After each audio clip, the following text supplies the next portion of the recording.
Hey guys, tonight we're practicing our dramatic sighs and heading straight into the absurdly gloomy, endlessly complicated world of Victorian mourning practices, the 19th century's favourite national pastime, being very, very sad, but with more ribbons, velvet and drama than 10 seasons of Real Housewives of London. So before you settle in, take a moment to like and subscribe, but only if you actually enjoy what I do here. Leave a comment telling me where you are listening from and what time it is for you. Now, dim the lights, switch on a fan for that white noise, and get as comfortable as possible. But let's pause for a moment. Have you ever wondered how many rules it's possible to invent for wearing black? Or why Victorians thought it was appropriate to photograph their dead relatives propped up for a family portrait? How long could you mourn before your neighbours accused you of being a little too cheerful? And is it true that Victorians literally wore their grief on their sleeves, sometimes for years, while plotting elaborate ways to avoid eye contact with their in-laws? Congratulations! You've just woken up in 1861 London. Queen Victoria is in mourning, and so, apparently, is everyone else. You have a closet full of black clothing, a handkerchief for every occasion, and a list of social expectations longer than a Dickens novel. Good luck. Queen Victoria's epic, decades-long mourning for Prince Albert didn't just break hearts, it set off an avalanche of black crepe and suffocating etiquette across the British Empire. Suddenly, how you expressed your sadness was just as important as actually feeling it. Let's set the scene. The year is 1861. You, dear listener, are waking up to the news that Prince Albert, Queen Victoria's beloved husband and certified wearer of the world's saddest moustache, has died. The entire nation sighs in collective dismay, but no one is sighing louder, longer, or more publicly than Victoria herself. The Queen doesn't just mourn, she reinvents the concept. Grief, in her hands, becomes a full-time occupation, a lifestyle brand, and, because it's the Victorian age, a rigid set of rules that absolutely everyone is expected to follow. If you thought losing a loved one was hard, just wait until you see what happens when someone else's heartbreak becomes government policy. Victorians always loved a bit of drama, but now sadness is basically the new national sport. Victoria dresses in unrelenting black, shuts herself away in Windsor Castle, and spends the next 40 years perfecting the look of a woman who's just remembered her Amazon package never arrived. If you ever wondered whether an entire country could emotionally spiral because of one person, welcome to Victorian Britain. Population increasingly depressed. For you, this means a sudden, strict transformation. Your closet, already suspiciously monochrome, is now required to be even more black than your coffee after a rough Monday. Out go the pastels, in come the jet black crepe dresses, shiny black bonnets, and veils so thick you could probably hide your feelings, your lunch, and a small hedgehog underneath. But it's not just the wardrobe. Oh no. Queen Victoria's grief spreads faster than bad news at a bake sale. Newspapers print guides on proper mourning conduct. Etiquette books, always looking for an excuse to make your life harder, balloon to 600 pages. You, the ordinary Victorian, are suddenly juggling a complex flowchart of sadness. If your second cousin's dog's groomer dies, do you wear black for 3 weeks? Or just switch to dark grey? Should you answer the door, or must you hide behind a mourning wreath until it's over? These are the questions that keep you up at night, or at least until the neighbour's rooster starts mourning the sunrise at 4 a.m. Let's talk about mourning periods. Queen Victoria sets the gold standard: permanent sorrow. Widows are expected to don full mourning for at least 2 years. No parties, no music, and definitely no smiling unless it's at a funeral. And for the first 12 months, only the deepest, dreariest black will do. You become a walking monochrome cloud, drifting through daily life like a very polite spectre. Half mourning comes next, when you're finally allowed the wild, scandalous joy of wearing mauve or a dusty lavender. Congratulations, your grief is now colour-coded. It doesn't end there. Queen Victoria doesn't just influence the living, she drags the dead into it too. Royal funeral processions are broadcast in excruciating detail. Every aristocrat scrambles to outmourn the other, piling on black armbands, ribbons, and if you're really committed, jet jewelry made from fossilized tree sap. The more elaborate your grief, the higher your social status. If you're lucky, you might get your mourning etiquette right and avoid being the talk of the next church social. If not, prepare for scandal on a scale usually reserved for bad pudding. All of this is enforced by the world's most terrifying authority, other people. Your neighbors will watch you like hawks, just waiting for a slip-up. Wear something navy by mistake? Someone will whisper, "Well, she's clearly over it." Smile at a baby? Scandalous. She must be planning to remarry. In this new world, sadness is not just an emotion, it's a performance art, one the Queen herself stars in, and everyone else is forced to join. So, as you shuffle through the black-draped streets of Victorian Britain, trying to remember if you're allowed to eat cake yet or if you're supposed to be weeping into your handkerchief, take comfort in one thing. At least you're all in it together. For the Victorians, grief isn't just personal, it's national policy. And thanks to Queen Victoria, nobody, absolutely nobody, is getting out of this sadness with their wardrobe intact. It's time to get dressed. Not for work, not for fun, just for grief. Welcome to the world of mourning wardrobes, where you learn the difference between deep mourning, half mourning, and I just stubbed my toe and want attention. Let's start with the basics. Victorian mourning attire isn't so much a fashion statement as a full-body apology to the universe for existing after a tragedy. Imagine opening your wardrobe and discovering that all your clothes have been replaced with the sort of thing a sad penguin might wear to a funeral. There are no bright colours. There is no just this once floral pattern. There is only black. Black dress, black gloves, black stockings, black hat. If you have a pet, you're pretty sure it's judging you for not blacking out its whiskers too. The rules are simple, by which I mean complicated enough to require a personal assistant and a whiteboard. There's full mourning, where you drape yourself in crepe, bombazine, and other fabrics specifically engineered to look and feel like wearable gloom. These fabrics are stiff, scratchy, and determined to turn your every movement into the sound of a crumpling tissue. You top this ensemble with a black veil so thick it could double as blackout curtains. Your only accessories are tears and a deep, profound longing for a single colourful sock. In half mourning, you graduate from funereal abyss to mildly sad lavender. This is your reward for surviving a year in monochrome misery without being caught humming. Suddenly, you're allowed touches of grey, lilac, and mauve colours, scientifically proven to evoke the spirit of a February rain cloud. Wearing something this vibrant after months of darkness is so scandalous that your neighbours might gasp, clutch their pearls, and write a strongly worded note to the vicar. If you're a man, congratulations. Your life just got marginally easier. Your mourning wardrobe consists of a black suit, black hatband, and maybe a black armband if you're feeling spicy. Men are basically given a get-out-of-fashion jail-free card, while women must look like Victorian Batman for months on end. If you're a child, you'll get the junior version, a small black sash or a very itchy frock that you're guaranteed to spill gruel on. Here's where things get wild. Mourning etiquette doesn't just stop at clothing. Every aspect of your appearance is regulated, right down to your handkerchief.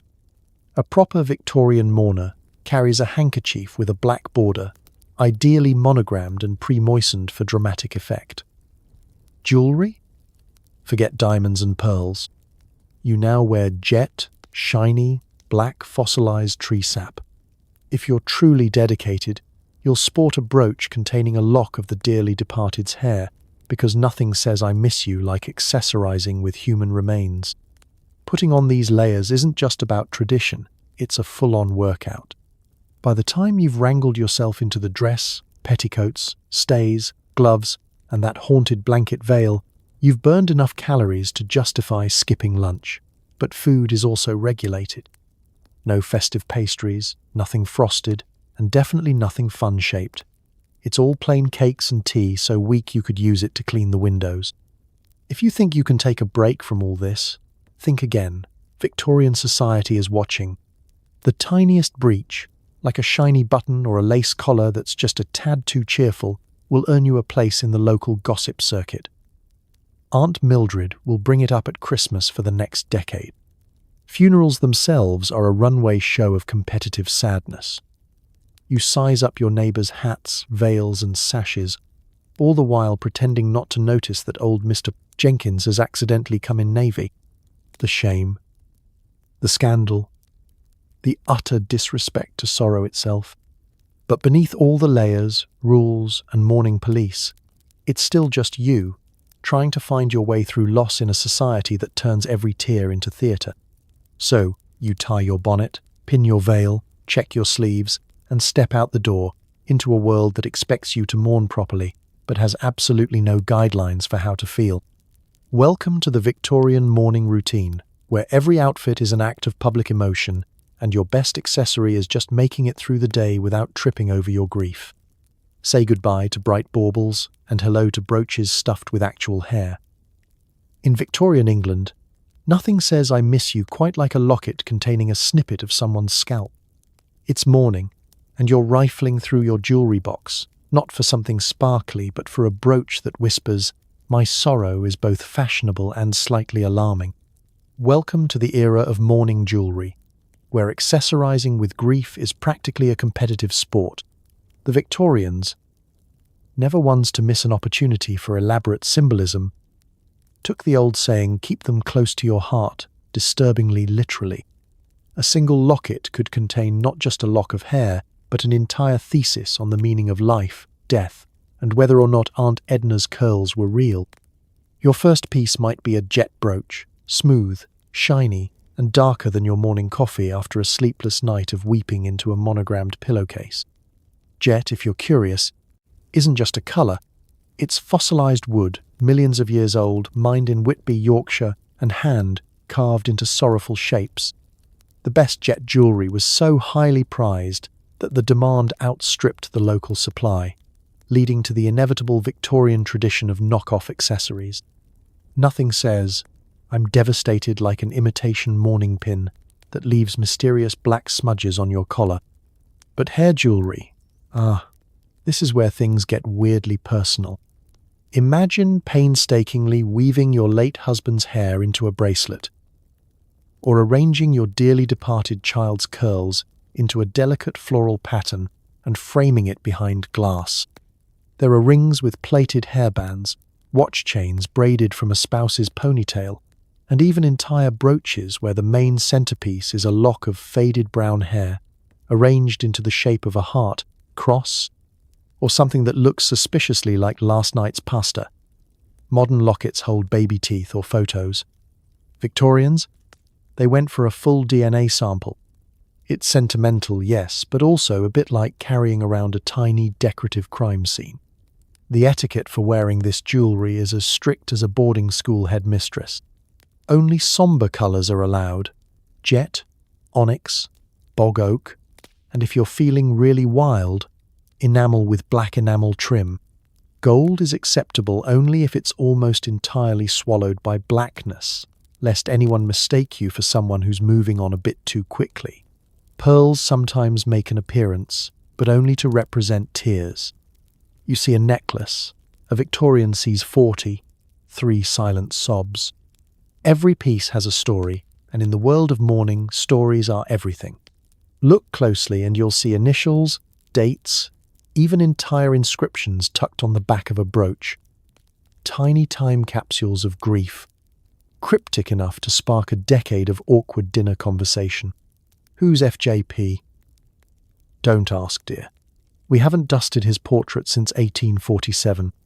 And if you're really lucky, or unlucky, your piece might also include woven fabric, a pressed flower, or a microphotograph of the deceased looking, frankly, none too pleased to be immortalized in jewelry form. You don't just put these things on, you display them. At funerals, gatherings, and especially at church, every wrist and collar becomes a wearable obituary. The more elaborate your jewelry, the more everyone knows just how hard you're mourning. There's subtle competition here too. Who can find the rarest jet, the tiniest gold-etched epitaph, the most artistically woven snippet of Uncle Reginald's unfortunate mustache? Social climbers, beware, mismatched hair color is a dead giveaway. Of course, all this accessorizing isn't just for show. In a time before therapy apps and grief podcasts, these pieces were tangible, holdable reminders that you weren't alone in your sadness. When the world expected you to perform your misery just so, it helped to have a locket to clutch, or a ring to twiddle in moments of overwhelming sorrow, or just when the conversation got awkward over cold Victorian tea. So you pin on your brooch, adjust your jet earrings, and wrap that slightly itchy hair bracelet around your wrist, hoping that no one notices the curl looks suspiciously like it came from the family dog. You are now ready to face the world, heartbreak first. Because in Victorian England, grief wasn't just something you felt, it was something you wore, accessorized, and sometimes awkwardly explained at parties. In an age before therapy apps, emotional display was a competitive sport. Can you squeeze out a single tear at the right moment, or do you risk being labelled a cold-hearted monster by your neighbours? Picture it. You're seated stiffly in an overstuffed Victorian parlour, ankles politely crossed, surrounded by relatives who've spent the past hour perfecting their sniffles. Every eye in the room is darting, not just toward the portrait of the dearly departed, who is definitely glaring disapprovingly from the wall, but at each other. Because in this era, it's not enough to feel grief. You must demonstrate it, perform it, and, if possible, upstage your cousins in the process. Grief, like cricket and catching colds, has become a national pastime. The expectations are clear. There you are, staring at a casket surrounded by flowers and enough wilting lilies to pollinate half of England. You dab at your eyes with a perfectly embroidered mourning handkerchief, careful not to smudge your already watery eyeliner, but you don't want to overdo it either. If you cry too loudly, someone will call you melodramatic. If you keep a stiff upper lip, you're practically inviting the local busybodies to speculate about your secret, cold-blooded heart.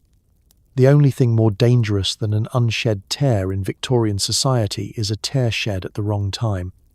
There are tactics, of course.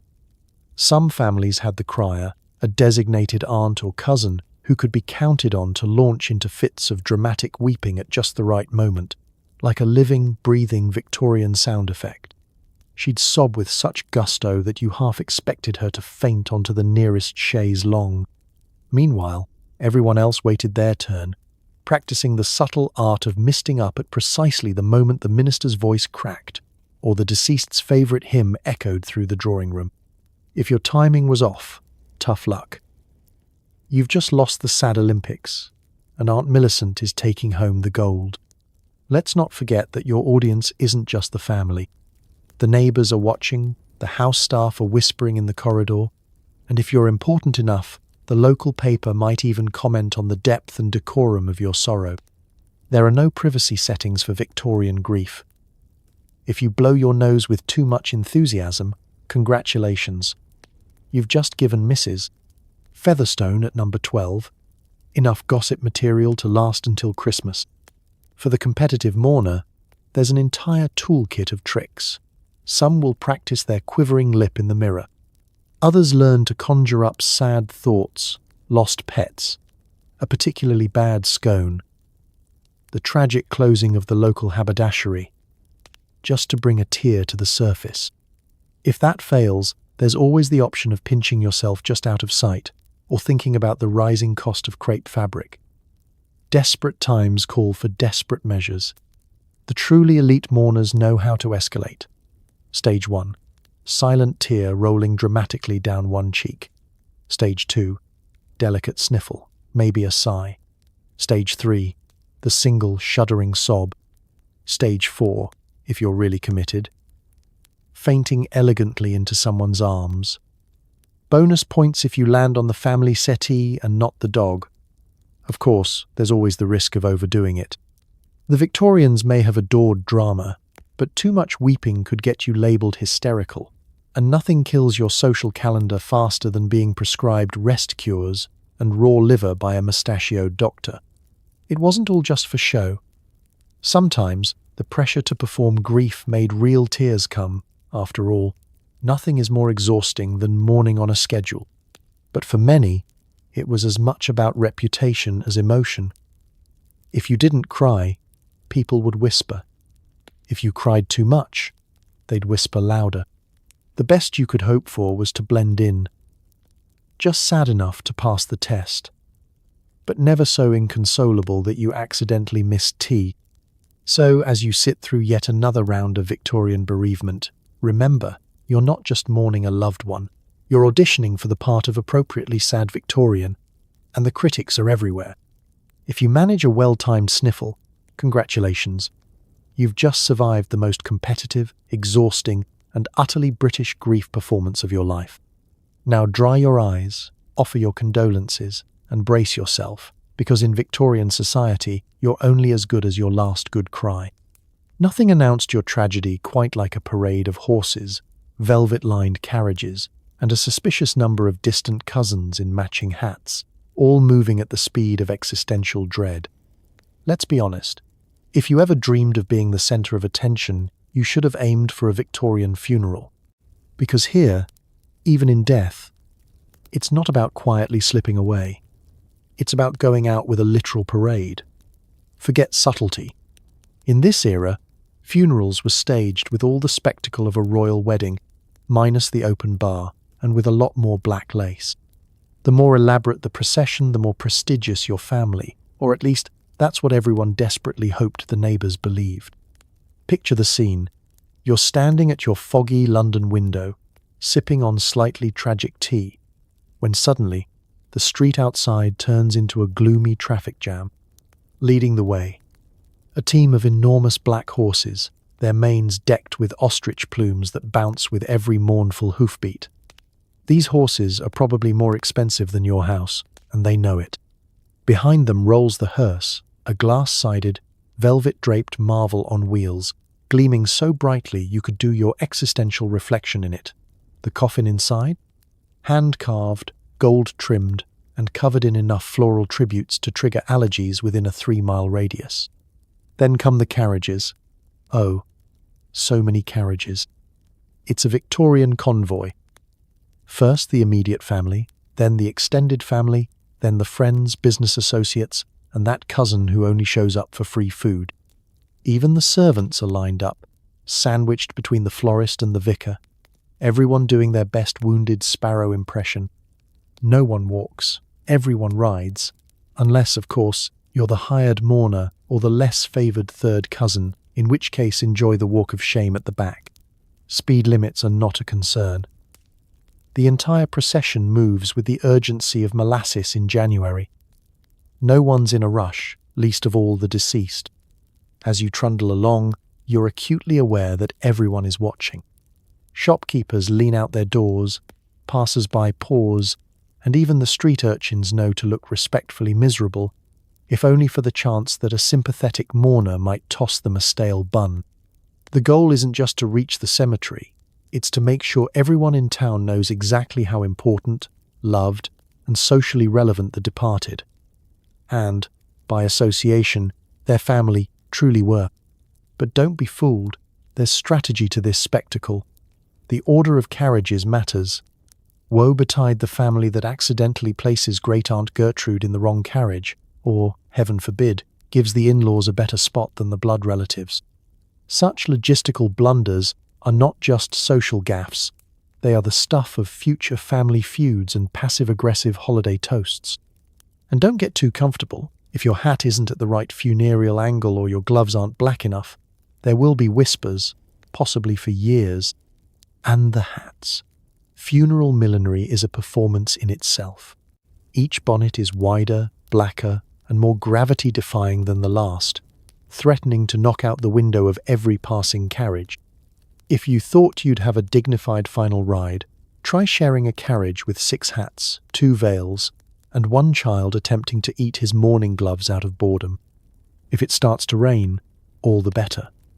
A sudden downpour adds the finishing touch. A sea of black umbrellas, everyone huddling in soggy solidarity, and the horses looking as glum as everyone else. The wet streets glisten, the wheels creak, and the whole city seems to slow down just for you, or at least for your dearly departed relative.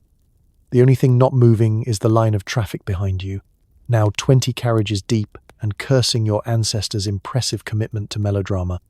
When the cemetery finally appears, there's one last stop, the grand, mournful disembarkation.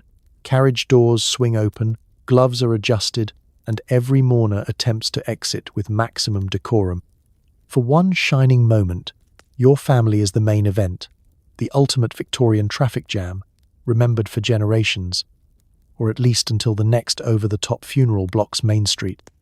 Because in the Victorian era, grief didn't just move you. It stopped the whole city in its tracks, hats, horses and all. Time to meet post-mortem photography, where a stiff upper lip and a genuinely stiff body were both required for the family portrait. Who says you can't have one last awkward group photo? Victorians didn't just invent new ways to mourn, they turned their grief into a literal art form. Enter the death photo album, perhaps the most unsettling family tradition to grace your parlor table. In a world where personal photography was still something of a luxury, the death of a loved one was sometimes the first and only chance to capture them for posterity.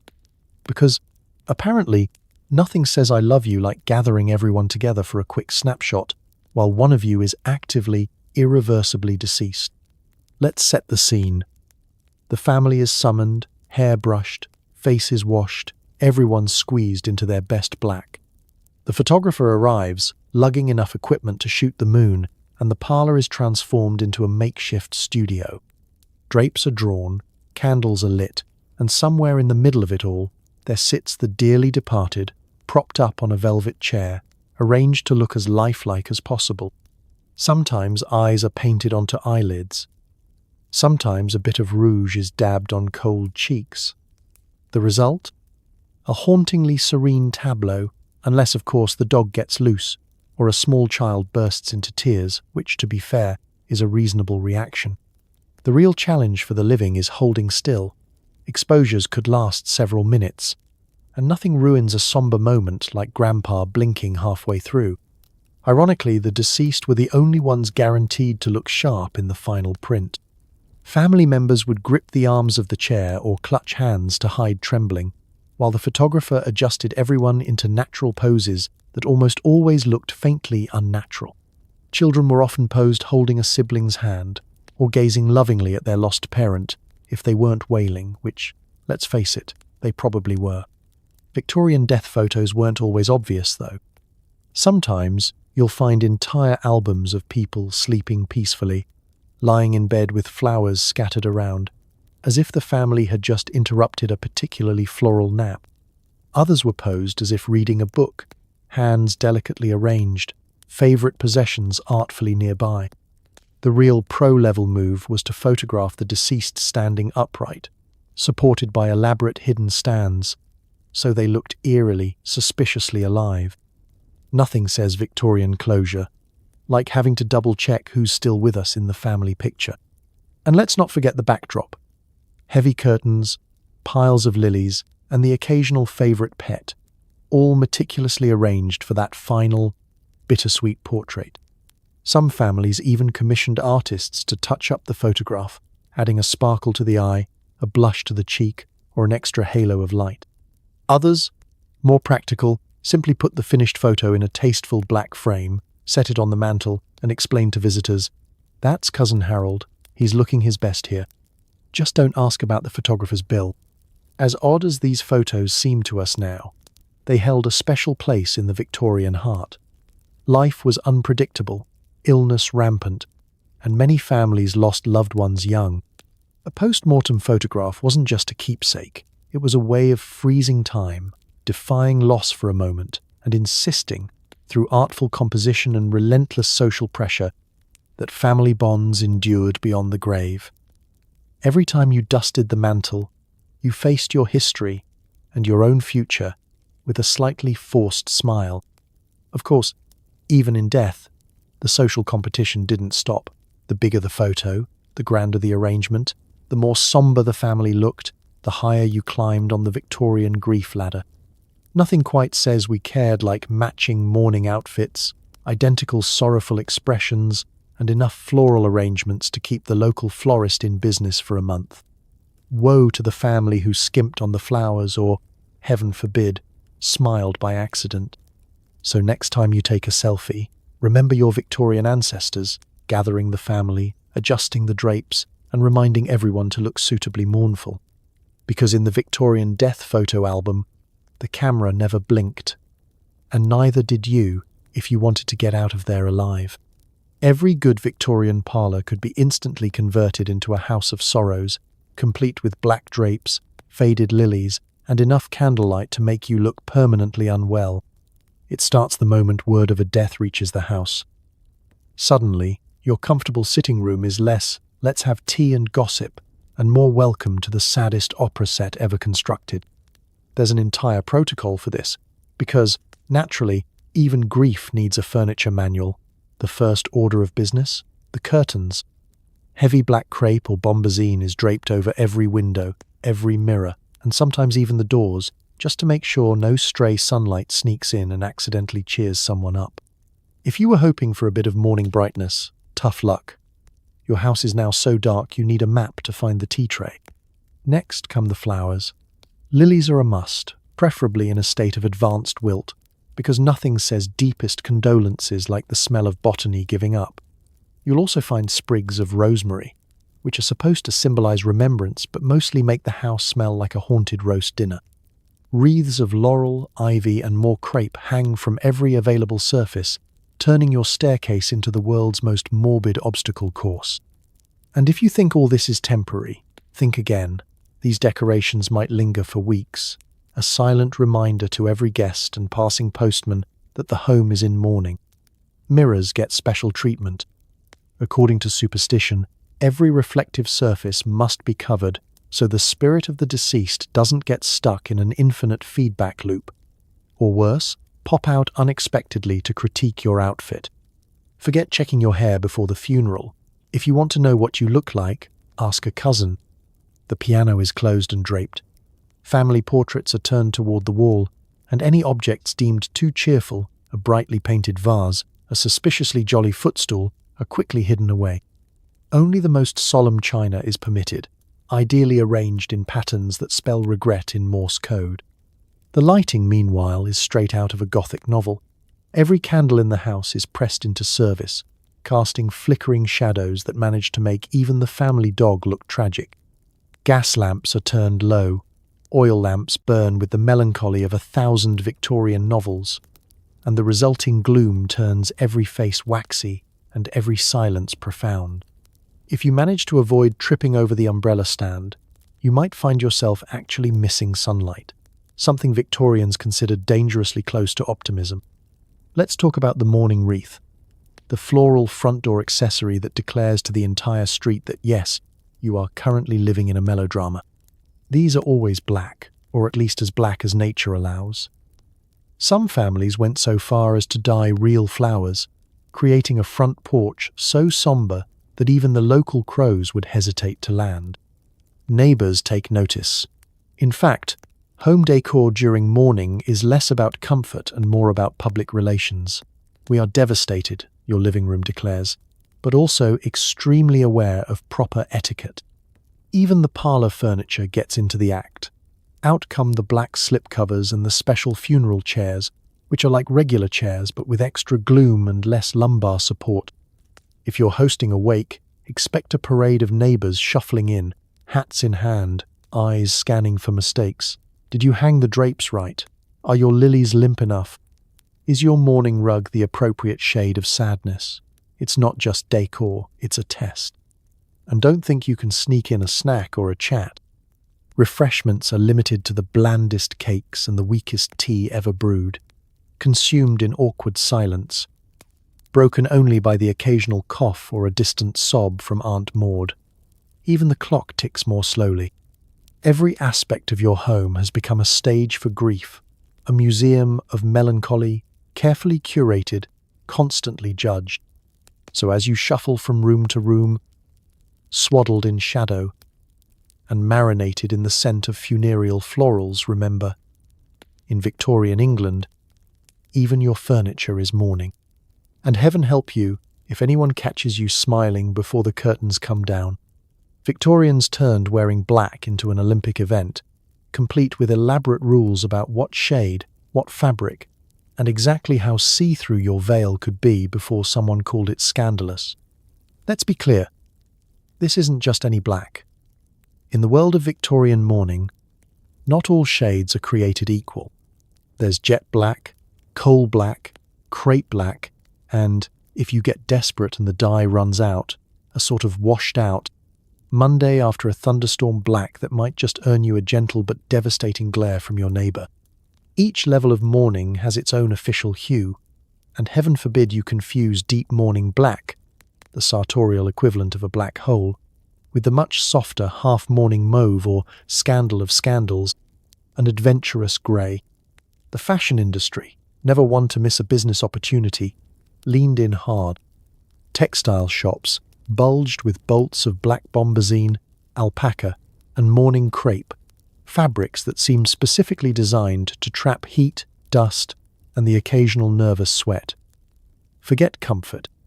The ideal mourning outfit was stiff, unyielding, and as breathable as a brick. If you could sit for 10 minutes without itching, sweating, or accidentally swallowing a loose thread, you'd earned your Victorian badge of endurance. But the true madness lay in the rules. Etiquette guides from the period were thicker than family Bibles, and half as fun. A lady's guide to appropriate mourning attire reads like a recipe for misery. Widows must wear deep black for at least a year and a day. Not a year. Not a year and 2 days. A year and exactly 1 day, as if Queen Victoria herself would show up to repossess your crepe if you dared to debut a grey glove early. After that, you were gently permitted to enter second mourning, which allowed for a whisper of white lace, a touch of lavender, or, if you were feeling reckless, a nearly invisible pinstripe. Men, as usual, got off easy. Black suit, black hatband, black gloves, done. It's almost as if the Victorians suspected men would simply rebel if they were asked to navigate a spectrum of 27 different blacks, and memorize the official period for acceptable levels of somberness. Women, meanwhile, became part-time grief archaeologists, unearthing the correct petticoat for Aunt Beryl's third cousin's half-brother's memorial tea. And let's talk about the veil. Mourning veils were the final boss of Victorian dress code. In full mourning, the veil must be so opaque that, if you walked down the street, you risked tripping over a confused pigeon or accidentally starting a conversation with a lamppost. Worn over the face for at least 6 months, it could be raised for meals, but only in the privacy of your own home, or if you wanted to risk public disgrace and possibly be mistaken for a French actress. Accessories were strictly regulated. Jet jewellery only, no pearls unless they were tears. Handkerchiefs had to be white with a black border, because nothing ruins the aesthetic like a rogue paisley print. Shoes and parasols? Black. Umbrellas? Black. Even your calling cards got the fun drained out of them, with a tasteful black border to inform the postman of your persistent melancholy. Now, the real fun began if you had to attend multiple funerals in quick succession. The rules got exponentially more complicated, especially if you moved in social circles where everyone seemed to drop like flies. Did you overlap mourning periods? Could you mix mourning for a cousin with that of an in-law? Some etiquette books suggested drawing charts. Some people just gave up and became professional mourners, permanently swaddled in black, and, presumably, very low in vitamin D. But beneath all the regulation, all the sombre silk, there was a real fear of standing out for the wrong reason. One wrong colour, one rebellious bit of embroidery, and you'd be the talk of the town for years. Did you see her? Wearing dove grey at the memorial. Dreadful. Simply dreadful. In a way, the rules gave comfort. Grief was organised, orderly, even stylish in its relentless bleakness. So as you cinch your black sash, check your veil for rogue lint. And brace yourself for another appearance at the House of Perpetual Gloom, remember. The Victorians didn't just mourn, they curated sadness with the precision of a tax accountant and the intensity of a couture runway show. And in the world of black, the only real colour was, don't you dare get it wrong, mourning wasn't just for grown-ups. Even the littlest Victorians found themselves swaddled in sombre hues and told to play quietly, or else risk cheering up the household by mistake. Imagine, for a moment, you're 7 years old in 1885. Your world should be a whirlwind of hopscotch, marbles, and the occasional illicit spoonful of jam pilfered when mother isn't looking. Instead, you're standing perfectly still in your family's dim parlour, wearing a starched black frock that itches in places you can't even reach. Your beloved wooden duck is now sporting a tiny black ribbon, and you've been firmly instructed not to laugh, run, or God forbid sing, unless you want to be responsible for disrupting the sacred atmosphere of sorrow. Victorian society never missed an opportunity for a teachable moment, and death was apparently the ultimate lesson plan. As soon as bad news hit, the youngest members of the household were swept into the world of ritualized grief. Black dresses, black boots, black sashes, and, if you were truly unlucky, tiny mourning bonnets that doubled as portable rain clouds for your head. Boys might be spared the bonnets, but not the general gloom. They'd get black armbands and hats so stiff and formal they could probably be used to serve a particularly sombre tea. Children's mourning attire was a miniature version of adult fashion, with all the discomfort and none of the practicality. There were no cheerful pinafores or striped stockings to be seen, just rows of identically gloomy garments, all arranged by size like the world's least fun birthday party. Dressing a family of children for mourning could bankrupt a family faster than a sudden plumbing emergency, especially since, by the time you'd fitted everyone, at least 2 would have outgrown their outfits. Enterprising parents sometimes simply dyed existing clothes with whatever black dye was handy. If your mourning frock had a faint smell of burnt onions or looked suspiciously purple in the sun, well, at least you weren't breaking etiquette. The rules about behaviour were just as strict as the dress code. Victorian children were expected to exhibit respectful sadness, which in practice meant sitting quietly, not fidgeting, and keeping any spontaneous joy firmly in check. No skipping, no shrieking, and absolutely no playing tag down the hallway, even if the grown-ups were busy crying in the next room. If a child was caught giggling, the scandal could echo through the neighbourhood for weeks. Did you hear? The Davies boy smiled at his grandmother's wake. Shocking. Utterly shocking. And yes, even the smallest children had to attend funerals. There was no special exemption for being too young to remember the dearly departed. Toddlers were scooped up, swaddled in black, and paraded through the house like solemn little parade floats. Babies often wore black ribbons or sashes pinned to their swaddling clothes, a tiny, tragic bow tie announcing to the world, I too am aware of life's impermanence, despite being unable to sit up unassisted. Photos were a particular ordeal.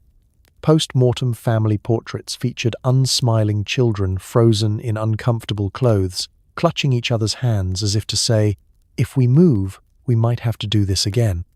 Parents would bribe, threaten, or simply beg their children to stay still long enough to catch the right balance of sorrow and obedience.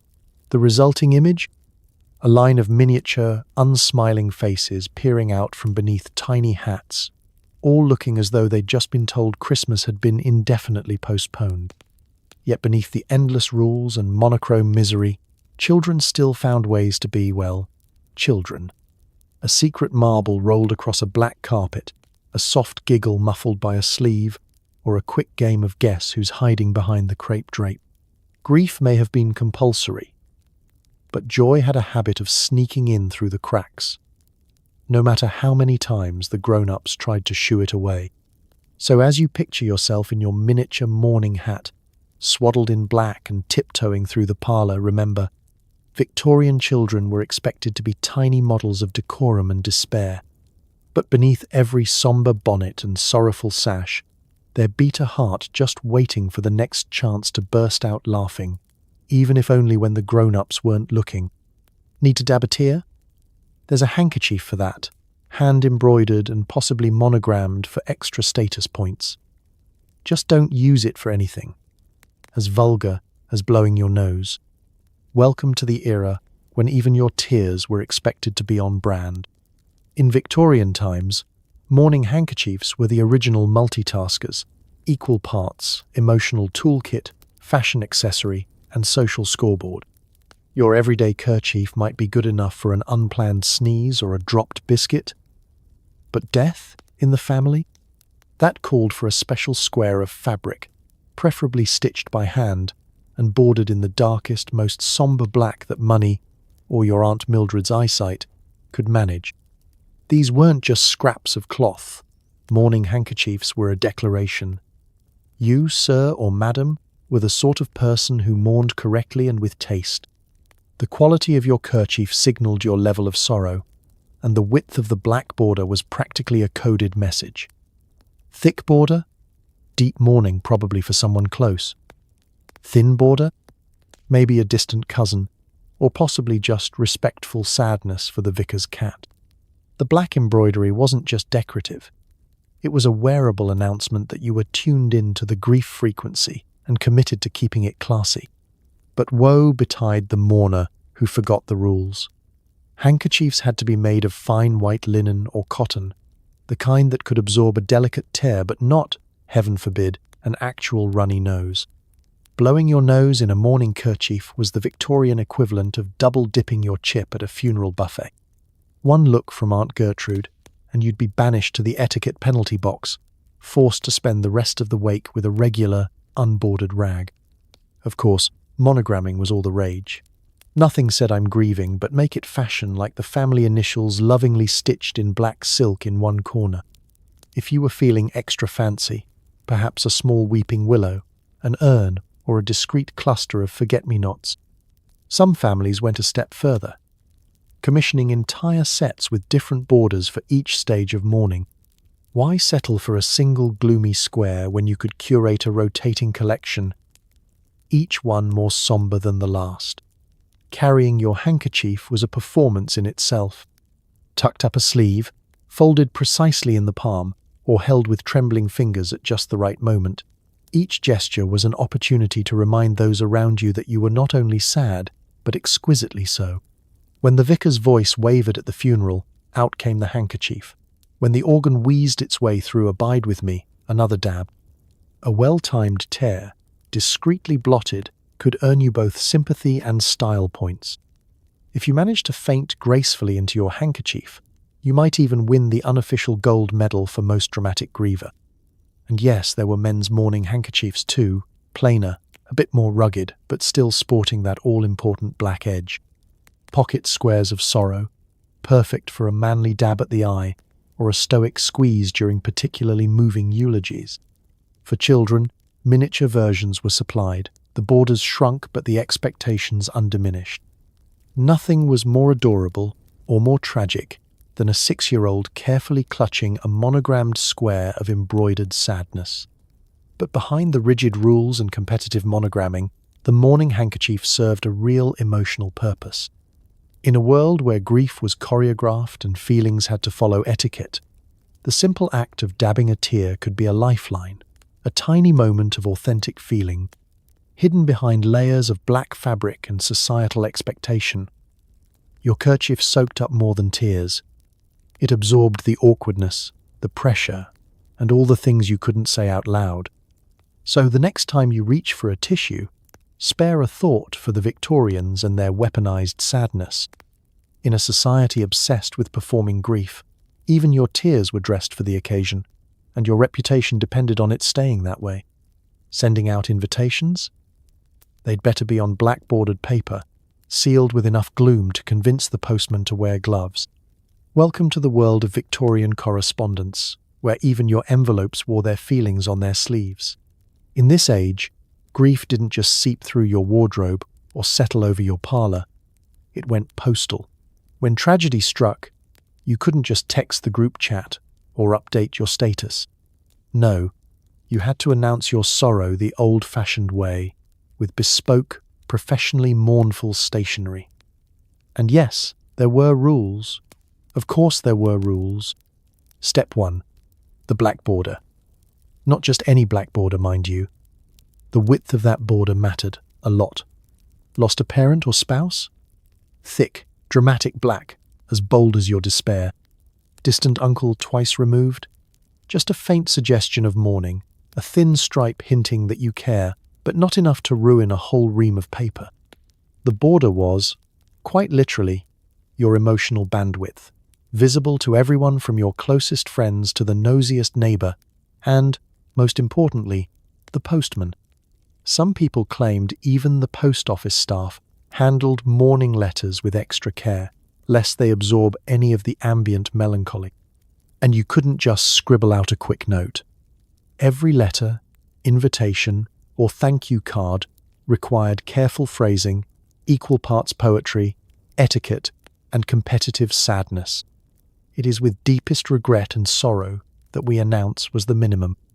Bonus points for somber penmanship, carefully chosen ink, black, obviously, and the ability to fill a page with flowery lamentation about the irreparable loss and the void that can never be filled, even if you were secretly wondering who'd inherit the good tea set. Mourning invitations weren't just for funerals either. Wakes, memorial teas, and the dreaded formal acknowledgement of condolence gifts all needed their own stationery. The expectation? You responded on equally appropriate paper, with equally somber words, or risked being the talk of the next parish gathering. Did you see her reply? Blue ink on a mourning envelope. The horror. For the especially well-organized Victorian, there were entire mourning writing sets, complete with paper, envelopes, seals, and even a little black pencil for when you wanted to compose a few lines of tragic verse on the go. Some stationers even offered pre-printed phrases in case you found yourself at a loss for words after the 7th round of condolences. Imagine a modern greeting card aisle, but every option reads like a cross between Shakespearean tragedy and the world's most polite breakup note. Sealing the letter was a ritual of its own.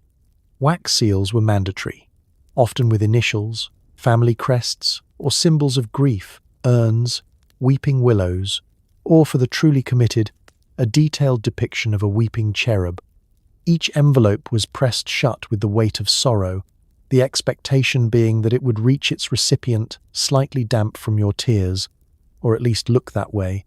No emoji could ever hope to compete. Of course, mistakes were costly. Forget to use mourning paper? Accidentally grab a cheerful floral envelope? You'd be lucky to survive the season. The Victorian grapevine moved fast, and you could find yourself shunned at the next church social, consigned to the didn't care enough to mourn properly section alongside that one uncle who wore a green tie to the wake. In a world where grief was a public performance, stationery was your script, and every slip-up was a potential social disaster. But beneath all the formality, mourning stationery served a genuine purpose. For families scattered across the country, or the empire, it was a tangible link, a way to share sorrow and summon support. Each letter was a small, silent invitation to grieve together, to remember, and to perform sadness in synchrony, even across great distances. It was, in its own way, a lifeline, a black-bordered thread running through the fabric of Victorian life, stitching families together, even as it announced their loss. So, as you flip through your modern stack of bills and advertising flyers, pause to imagine the impact of a single, black-bordered envelope landing with a whisper of drama on your doorstep. In the age of Victorian mourning, the mail didn't just deliver news, it delivered sorrow, style, and a strict reminder to mind your manners, one stamped envelope at a time. Do you know how many days to wait before knocking on a mourner's door? Hint: if you get it wrong, expect to be discussed at length by the entire neighborhood over weak tea.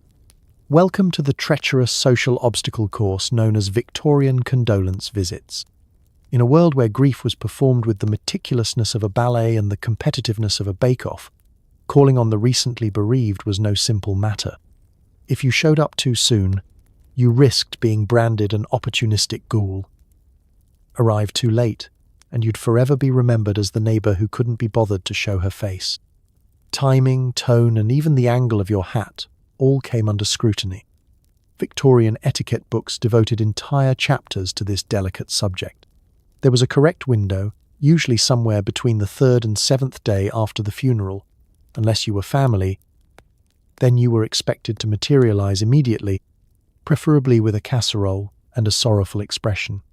Close friends could risk an earlier visit, but acquaintances or business contacts had to wait for that golden window, long enough for the first tidal wave of tears to pass, not so long that the family suspected you'd simply forgotten the deceased existed.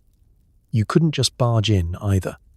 No, the proper approach involved sending your black-bordered calling card ahead, the Victorian equivalent of a "may I drop by" text, except with more paper, postage, and existential dread. The family, still deep in crepe and casseroles, would then send a reply card, letting you know if they were ready for your somber presence or preferred to stew in their own gloom for a few days longer. Assuming you received the all clear, there were still hurdles to leap. Attire was everything. For women, the rules demanded a sober black dress, veil optional, but recommended for maximum sympathy points. Men were expected to wear dark suits and avoid any hint of cheerfulness, like a brightly coloured waistcoat or an accidentally optimistic handkerchief. Children, if brought, should be dressed as small accessories to grief and warned not to smile under any circumstances. Conversation, of course, was a minefield. You were expected to express your condolences with solemn gravity. Phrases like, "he was a pillar of the community," and "her loss will be deeply felt" were safe bets. Do not, under any circumstances, mention last year's embarrassing incident with the sherry or how the dearly departed always cheated at whist. Laughter was out. Reminiscence was in, but only if it didn't involve questionable stories or anything that might provoke actual happiness. There were rules about refreshments too.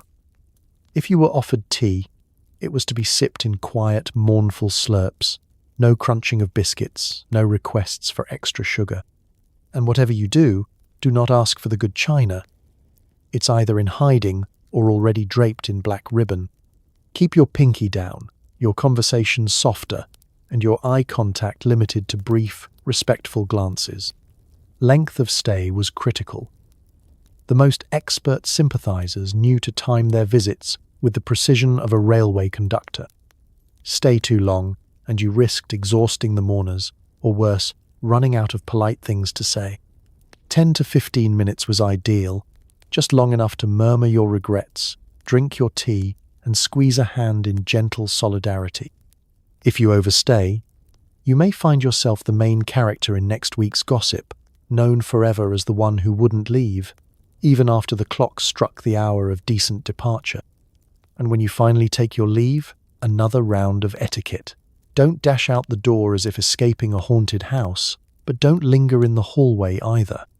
Offer one last, soft-spoken condolence, perhaps a quote from a poet or a vague promise to be there if needed, and glide away, cloak swirling and reputation hopefully intact. Because in Victorian times, sympathy wasn't just an emotion, it was a performance, a carefully choreographed routine that showed the world you understood the art of sadness. Getting it wrong meant social ruin. Getting it right meant at least another year of safe passage through the relentless sea of weak tea and whispered commentary. In the end, the etiquette of sympathy calls was less about comfort and more about surviving the scrutiny of the most judgmental audience in history, your neighbours. Congratulations, you're now expected to avoid fun for a minimum of 2 years. That includes dancing, laughing, or accidentally appearing in sunlight. Welcome to the Victorian tradition of widowhood, where grief isn't just an emotion, it's a highly regulated, full-time, unpaid career, with less flexibility than a Victorian workhouse and a dress code that would make even a funeral director sigh. The moment you become a widow, your life transforms into a carefully monitored performance of unwavering sorrow. In theory, your heart is broken, In practice, every aspect of your daily routine is designed to remind you, your neighbours, and the mailman that you are, and always will be, the most sorrowful woman on the block. Let's start with your schedule. For the first year and a day, you enter the realm of deep mourning, which is basically emotional solitary confinement, Victorian style. No parties, no social calls, no musical evenings unless you're attending from behind a potted plant. Your sole outing is to church, and even then you must avoid the sun like a sorrowful vampire. Any accidental whiff of fun is immediately squashed by the collective gaze of every lady in black crepe within a 5-mile radius. Your wardrobe, naturally, is your new identity. Out go your favourite colours, and in comes an unbroken stream of black bombazine, black veils, black gloves, and, for special occasions, slightly darker black shoes. Jewellery is strictly limited to jet, black enamel, or the occasional hair brooch made from your late husband's most photogenic lock. Each piece of your outfit is both armour and evidence, proof to the world that you are properly devastated. The rules are relentless. Feel like sending a cheerful thank you note? Think again. Mourning stationery only, written in your best cripplingly sad handwriting. Want to accept an invitation to tea? Sorry, not allowed until you reach second mourning, which kicks in around month 13 and finally, mercifully, allows for the faintest hint of grey or purple in your wardrobe. The Victorians measured progress not in months, but in millimetres of colour. One lilac ribbon, and suddenly your neighbours are speculating if you're ready to remarry or just can't tell the difference between charcoal and navy. Widowhood isn't just a personal journey either. It's a spectator sport. Every outing, yes, even a rare trip to the grocer, becomes an opportunity for public review. The wrong bonnet, an overly brisk walk, or the mere suggestion of a smile can earn you weeks of whispered speculation and possibly a cameo in the vicar's next sermon. On the bright side, you'll never be short of topics for awkward small talk. Did you see Mrs. Wilberforce at the bakery? I could have sworn her handkerchief had a white border. Outrageous. Social invitations, when they do trickle in, are to equally sombre affairs. Wakes, commemorative teas, and the occasional morning picnic, just like a regular picnic, but with less sunshine and more wilted sandwiches. You're expected to look suitably wan and to refrain from discussing anything more cheerful than the weather, and even that's only acceptable if it's drizzling. And if you're wondering about the emotional toll, rest assured, it's exhausting. The effort to remain perpetually sombre, to never slip up, to always be the embodiment of Victorian respectability is draining. Some widows rebel in small ways. A secret chuckle, a daringly pale cuff, an extra spoonful of sugar in their tea. Others find a grim satisfaction in being the very model of proper grief, silently tallying points every time they outmourn their rivals. For many, the end of the official mourning period comes as both a relief and a new anxiety. There's the cautious re-entry into society, the gradual reintroduction of colour, the worry that you'll misstep and be remembered forever as the one who laughed at the flower show. But in the world of Victorian widowhood, one thing is certain. Your public display of grief has not only honoured your loved one, but also ensured that everyone knows just how seriously you take your duties as the reigning queen of sadness. So as you swish through your shadowy existence, clutching your jet brooch and dodging the sunlight, remember, you're not just mourning. You're running the world's longest, least rewarding marathon. And in Victorian society, that's the highest compliment of all. There comes a point when you're finally allowed a little colour again, like lavender, grey, or, if you're feeling rebellious, a dangerously cheerful mauve. Welcome to the strange twilight zone known as second mourning, that magical, and only slightly terrifying, period when your soul is still officially gloomy, but your wardrobe gets its first tentative breath of freedom. You've spent the last year or two draped in black so unrelenting it would make a goth jealous. But now, the Victorian etiquette gods, after endless months of sartorial purgatory, finally decree that it's time to rejoin the living. Well, sort of. Rejoin is perhaps too strong a word. More like tiptoe carefully toward the light without causing a scandal. The transition to second mourning is so fraught with potential faux pas that you'd almost rather just stick to black and avoid the social risk entirely. But no, society expects progress, even in your sorrow. Suddenly, you're allowed to introduce subtle shades, dove grey, misty lavender, or a very cautious heliotrope. Not colours, exactly, more like the memory of colours you once knew. If you dare to don anything brighter, prepare for a full-scale intervention by Aunt Beatrice and her army of etiquette books. Shopping for second mourning clothing is like sneaking vegetables into a toddler's dinner. Every new purchase is a compromise. Is this shade somber enough? Can I get away with a lilac ribbon, or does that scream ready to party? Tailors and milliners had an entire sub-industry devoted to transitional gloomwear, bolts of half-hearted pastels cut into dresses designed to assure everyone you are not, in fact, feeling better yet. Your hats might sport a tiny violet flower, your gloves might be a wistful dove grey, but your veil still lurks nearby, ready to be deployed at the slightest hint of excessive cheer. But second mourning wasn't just about clothing. Even your home decor got a mini makeover. Black drapes were slowly swapped for dark purple or grey. Mourning wreaths grew smaller, and the endless parade of lilies was gently replaced with more hopeful blooms. Your personal stationery could now have a thinner black border, and, if you were truly bold, your thank you notes might include a little touch of colour. Just don't use exclamation points. Nothing says social suicide like appearing excited to be alive again. Of course, the reintroduction of colour didn't just bring fashion anxiety. It came with its own social landmines. The Victorian rumour mill operated at full speed during this period. One accidental splash of cheerful blue, and you'd be the subject of every church whisper and garden party mutter for months. Did you see her? Mauve in March? Her poor late husband must be spinning in his grave. No one gossiped more energetically than those still firmly stuck in their own deepest black. For women, second mourning could feel like waking from a long, colourless hibernation. Every new shade was a tiny act of defiance, an assertion that, yes, grief lingers, but so does the desire to live again.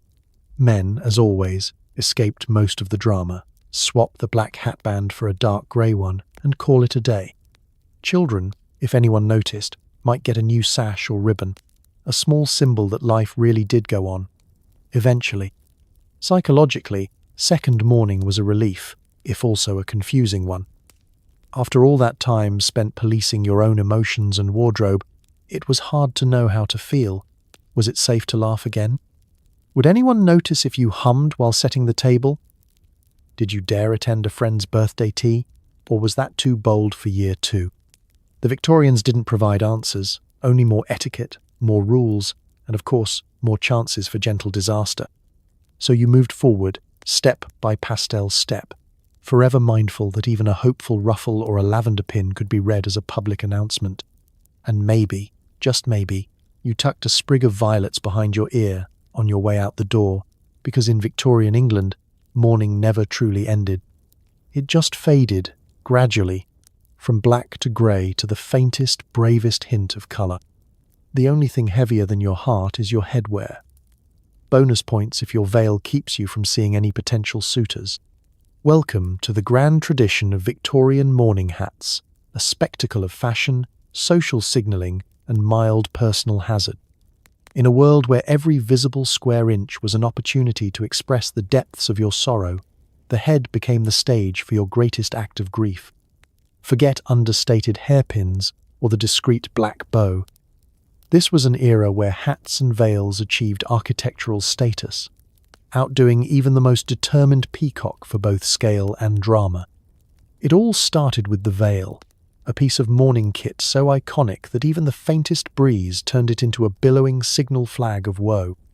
During deep mourning, the veil had to cover your entire face, shoulders, and sometimes your upper torso, just in case anyone missed the memo about your current emotional state. These veils were made from crepe, a fabric so scratchy and absorbent that it not only blocked out sunlight and hope, but also made you feel, at all times, like you were being gently nuzzled by a damp dish sponge. Don't even think about attempting to eat, drink, or smile in public. The veil would catch every crumb, every drop, and every indiscreet twitch of the mouth. But the veil was only the beginning. Underneath was the mourning bonnet, an elaborate, jet-black contraption festooned with ribbons, artificial flowers, and, if you were really serious, a jet brooch or two. These hats were not designed for comfort or aerodynamics. They were designed for maximum visual impact and minimum peripheral vision. Walking through a crowded street in a full mourning bonnet was a bit like driving a horse-drawn carriage with blackout curtains, a leap of faith and a sure way to lose friends, curbs, and any hope of seeing your own feet. Children and men didn't escape the tyranny of the mourning hat either. Boys were given stiff black caps, and girls got miniature versions of the adult bonnets, their tiny faces peeking out from behind yards of tulle. Men, always allowed the lighter end of etiquette, wore black hat bands on their top hats, which could at least be tipped in a manner that communicated both grief and vague masculine mystery.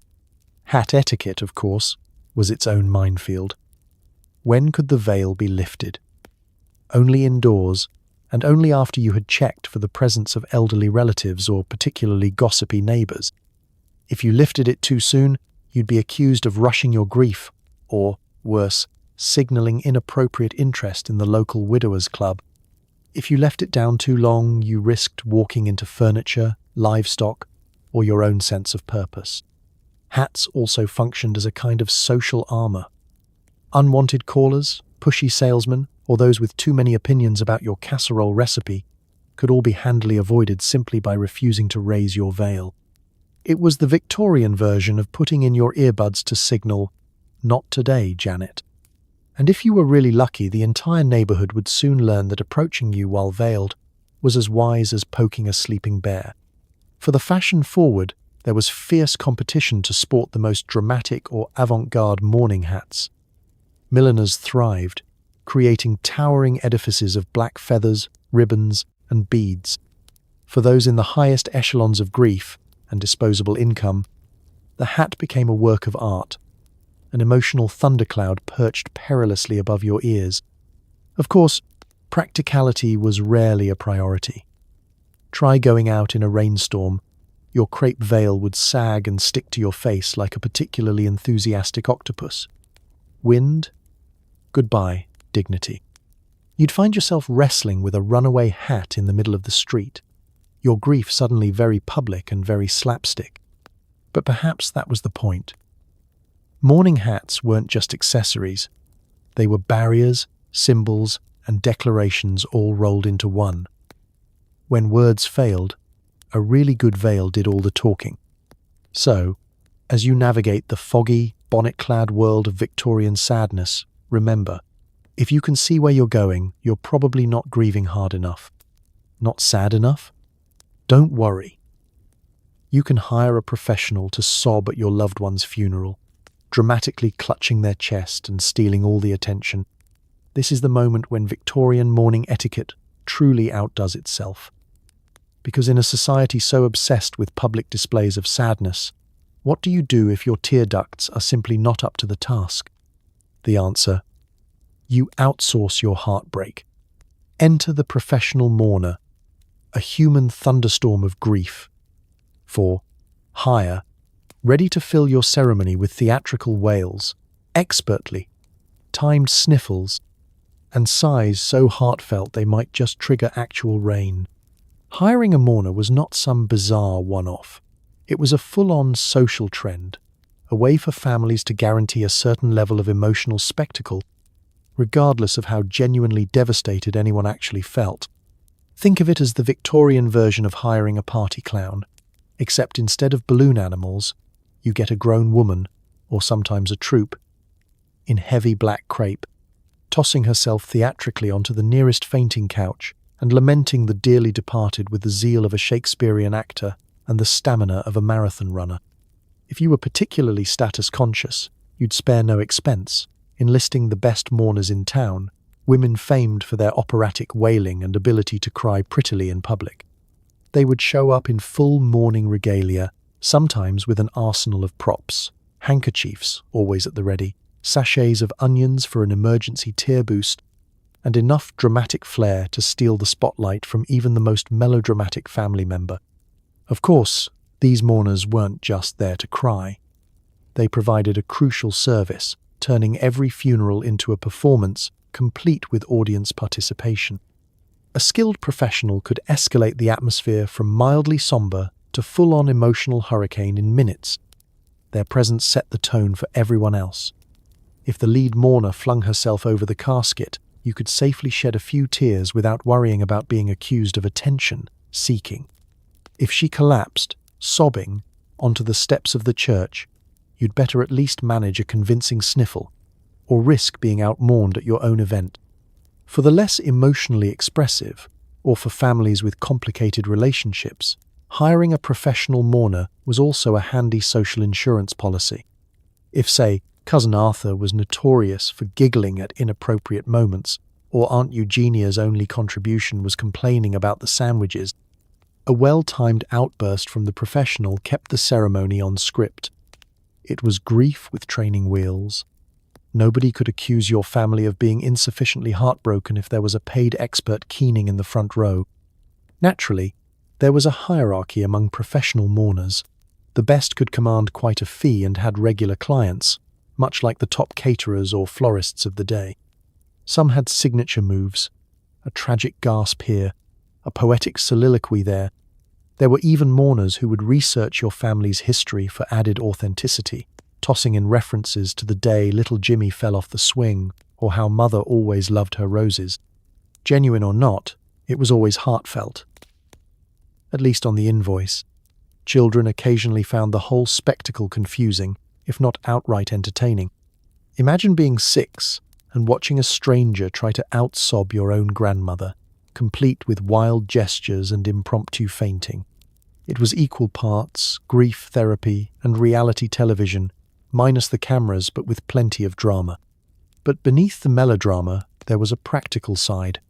Sometimes, in a sea of etiquette and obligation, a family needed a jump start to their emotions, a license to grieve, or just the reassurance that, yes, sadness had been performed at the proper volume. The mourner's job was to give the signal.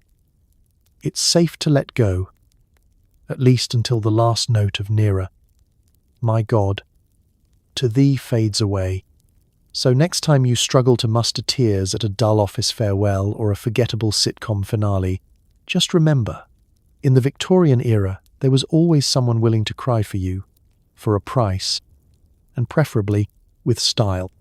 Refreshments at a wake weren't designed to cheer anyone up. Expect dense fruitcake, cold ham, and enough weak tea to float a barge.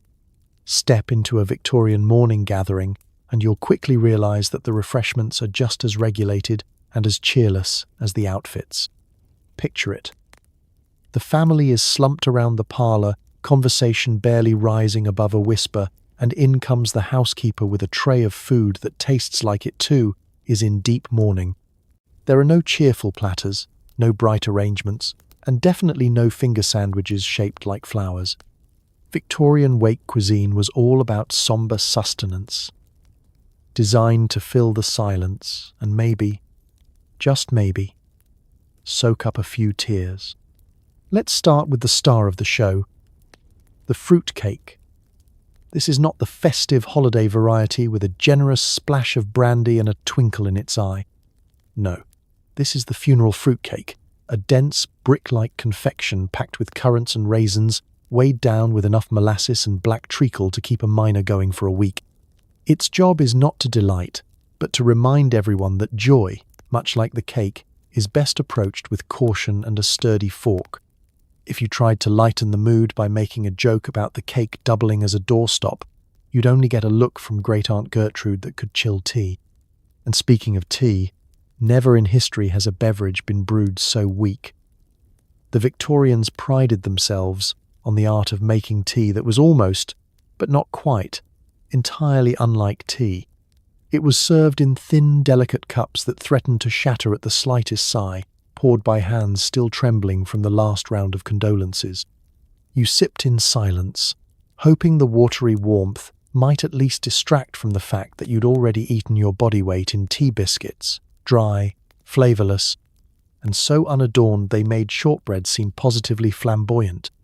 Then there's the cold ham, carved with military precision and displayed on a platter that's been in the family since the Napoleonic Wars. The ham was sliced thin and served with an air of such solemnity you'd think it was being consecrated, not consumed. Accompanying it, if you were lucky, might be a bit of plain bread, a pickled onion or two, and, for the truly extravagant, a mound of cress so wilted it could double as an emblem of despair. Morning food was intentionally bland. Spices were frowned upon. Anything too aromatic risked perking up the atmosphere. Even the cakes and buns, like seed cake or plain sponge, were subdued to the point of invisibility. If a guest brought a tray of lemon tarts or anything remotely zesty, they'd be quietly removed and reintroduced at a happier gathering where flavour wouldn't risk offending the spirits or the in-laws. Wakes, of course, were also opportunities for quiet judgment. Who brought the best fruit cake? Was Mrs. Pennyfeather's ham up to scratch? Did someone dare bring a savoury pie, despite the unspoken rule against excessive flakiness? Even in the midst of sadness, the Victorian need for order and hierarchy persisted. Food was a test of social standing, culinary prowess, and, let's be honest, your willingness to chew your way through sorrow with dignity. Yet, for all their blandness, these rituals provided comfort. There's something reassuring about passing the same battered teapot, slicing the same brick of fruitcake, and commiserating over ham so dry you need a follow-up sip of tea just to swallow it. In these small shared acts, mundane and flavourless as they were, Victorian families found connection, a brief respite from the rules of grief, and maybe a smirk at just how thoroughly sadness had colonised every corner of the menu. So, as you nibble on your flavourless biscuit and chase it with a sip of ghostly tea, remember, in Victorian England, even the food mourned. And if you felt a flicker of comfort in the routine, well, perhaps that was the sweetest flavour of all. Memorial cards were the 19th century version of thoughts and prayers, tiny, ornate, and guaranteed to get lost in a drawer by next Tuesday. Let's set the scene. You're attending yet another Victorian wake. The parlour is draped in black. The fruitcake is dense enough to be classified as a building material, and the tea is so weak it could pass as lightly tinted rainwater. And then, just as you're about to sneak out for a breath of unmourned air, someone presses a small rectangle of heavy black-bordered cardstock into your hand. Congratulations, you're now the proud owner of a memorial card, the business card of bereavement, the pocket-sized keepsake of sorrow. Victorians loved a good ritual, and what could be more ritualistic than immortalizing a loved one on a slab of premium paper? Each memorial card was carefully designed to be both solemn and just a little bit showy. There'd be a Gothic border, a delicate spray of lilies, perhaps an angel looking wistfully skyward, or a hand pointing up to the clouds, as if to say, "Gone," but probably still judging you from above. In the centre, the name of the departed was emblazoned in looping funereal script, followed by their vital statistics: born, died, possibly a line or two about their virtues, kind to animals, only yelled at the servants when absolutely necessary. Receiving a memorial card was a bit like being handed a piece of portable sadness. You were expected to tuck it into your prayer book, keep it on your writing desk, or display it somewhere vaguely visible, just enough so that guests knew you took your condolences seriously. It was a delicate balancing act, too prominent, and you risked accusations of attention, seeking, too hidden, and Aunt Augusta would teask disapprovingly over her sorrow tea. The cards themselves became a kind of currency among the mourning set. Children collected them like baseball cards, comparing angels and Gothic borders as they'd compare favourite cricketers. Adults exchanged them at wakes, funerals, and after particularly dramatic family arguments. If you really wanted to make an impression, you ordered custom designs with embossed lettering, silk ribbons, or even an attached lock of hair, a pocket-sized memento that doubled as both a keepsake and Frankly, a health code violation. Of course, with every new passing, your collection grew. Entire drawers were soon filled with the tokens of communal grief, organized by family, severity of tragedy, or just alphabetically for the particularly compulsive. There was always the quiet panic that you might misplace an especially important card, say the one from the bishop's funeral, only to find it 6 months later, wedged behind a candlestick with a layer of dust and a faint hint of regret. Victorian clutter was nothing if not emotionally loaded. And the language. No Victorian memorial card was complete without a somber poem or biblical passage, carefully chosen to tug at the heartstrings, or at the very least to fill the available space. Gone, but not forgotten, at rest, until the day dawns. Each phrase printed with just enough gravitas to survive a light drizzling of tears, but never so heavy as to stain the linen. You'd be forgiven for secretly wondering if anyone ever read them past the first line, but etiquette demanded you sigh meaningfully and murmur your appreciation before tucking the card away with the others. Despite their formality, these cards did serve a purpose. In a world where death was an everyday companion, they were a gentle, tangible reminder that loss was both personal and shared. When words failed or the right gift eluded you, a memorial card was the safe, approved gesture, a way to say, "I remember," even if you really just remembered the fruitcake. So as you sort through your modern junk mail or scroll past digital condolences, imagine a stack of ornate, black-bordered cards, each one a little paper ghost, haunting the edges of your memory. In Victorian England, even your pockets were heavy with grief, and no drawer was safe from one more artfully composed slice of sadness. Grief extended to beloved animals, too. Victorians believed no creature should escape the fashion tyranny of black crepe, not even your pet hedgehog. Yes, in a time when mourning rituals sprawled over every aspect of daily life, down to the monogrammed handkerchiefs and colour-coded stationery, why not include the household pets? To the modern mind, the idea of outfitting your cocker spaniel in a custom mourning sash might sound a tad excessive. But to the Victorians, who treated etiquette like a full-contact sport, it was simply good manners. If the parlour was draped in crepe and the children were swaddled in black, then Fido and Fluffykins deserved to look appropriately devastated too. Let's start with the dogs. Man's best friend found himself an unwitting accessory to grief. A respectable household would never allow their spaniel or terrier to greet visitors in anything less than a discreet black ribbon or, for high society animals, an entire black silk collar. These mourning accessories were not merely decorative, they were visible proof to visitors that the entire home, right down to the paws, was in perfect harmony with the prevailing mood. Dogs learned to sit solemnly in corners, gazing into the middle distance, perhaps wondering if this new costume came with extra biscuits. Some family dogs even appeared in post-mortem family photos, wearing tiny crepe sashes and looking as if they too were contemplating the transience of existence, or possibly just eyeing the fruitcake. Cats, as usual, were less cooperative. Victorian etiquette books suggested that cats may also be adorned with a small black bow. Whether the cat wore the bow or simply shredded it and batted it under the settee depended entirely on feline temperament. But owners persisted, convinced that not including the cat in the formal expressions of sorrow would somehow invite social calamity, or worse, neighbourly gossip. A cat with a black ribbon could even make a cameo in mourning portraits, sitting stone-faced on Aunt Agatha's lap, radiating an energy somewhere between deeply bereaved and mildly inconvenienced. Exotic pets didn't escape the fun either. Parrots were sometimes presented with black seed bell covers. Pet rabbits might sport a sombre string around one ear. And the humble hedgehog?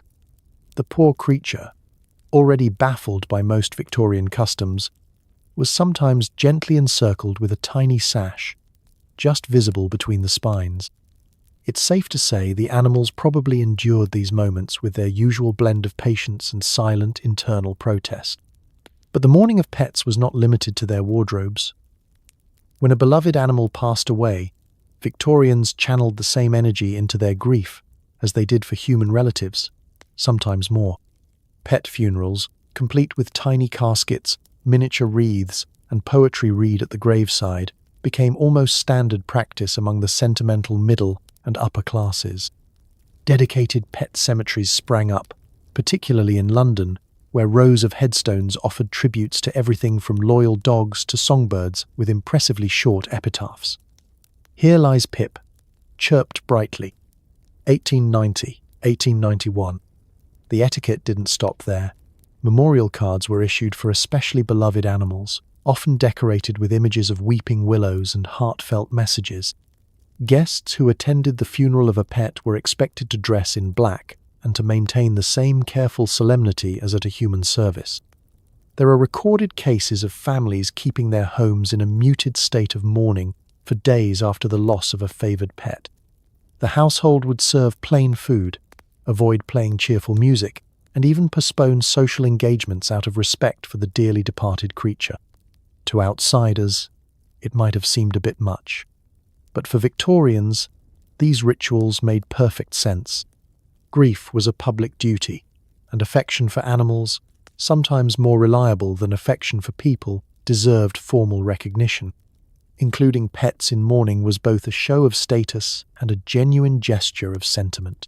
It blurred the lines between the animal and human worlds, reminding everyone that loss, however small or furry, was never to be taken lightly. So next time you tie a little ribbon around your dog's neck or let your cat crash your Zoom call, remember, you're participating in a long and absurdly dignified tradition. In the Victorian era, no creature was safe from the elaborate, highly accessorized embrace of mourning, and honestly, the hedgehog wore it best. When your main entertainment is reading gravestones, you know you're living your best Victorian life. Welcome to the world of cemetery picnics and funereal field trips. In the age before Netflix, Instagram, or even a mildly exciting board game, Victorians had to get creative with their leisure activities. Enter the unexpected phenomenon of grief tourism, also known as, let's go hang out where everyone's dead. And why not? Cemeteries in the 19th century weren't just gloomy storage lots for ancestors. They were lush, meticulously landscaped public spaces, part memorial garden, part social hub, and, in peak season, part low-key amusement park for people with a flair for the dramatic. Cemeteries like London's Highgate, Paris's Père Lachaise, or Boston's Mount Auburn were designed as garden cemeteries, sprawling green spaces complete with winding paths, ornate ironwork, and decorative ponds.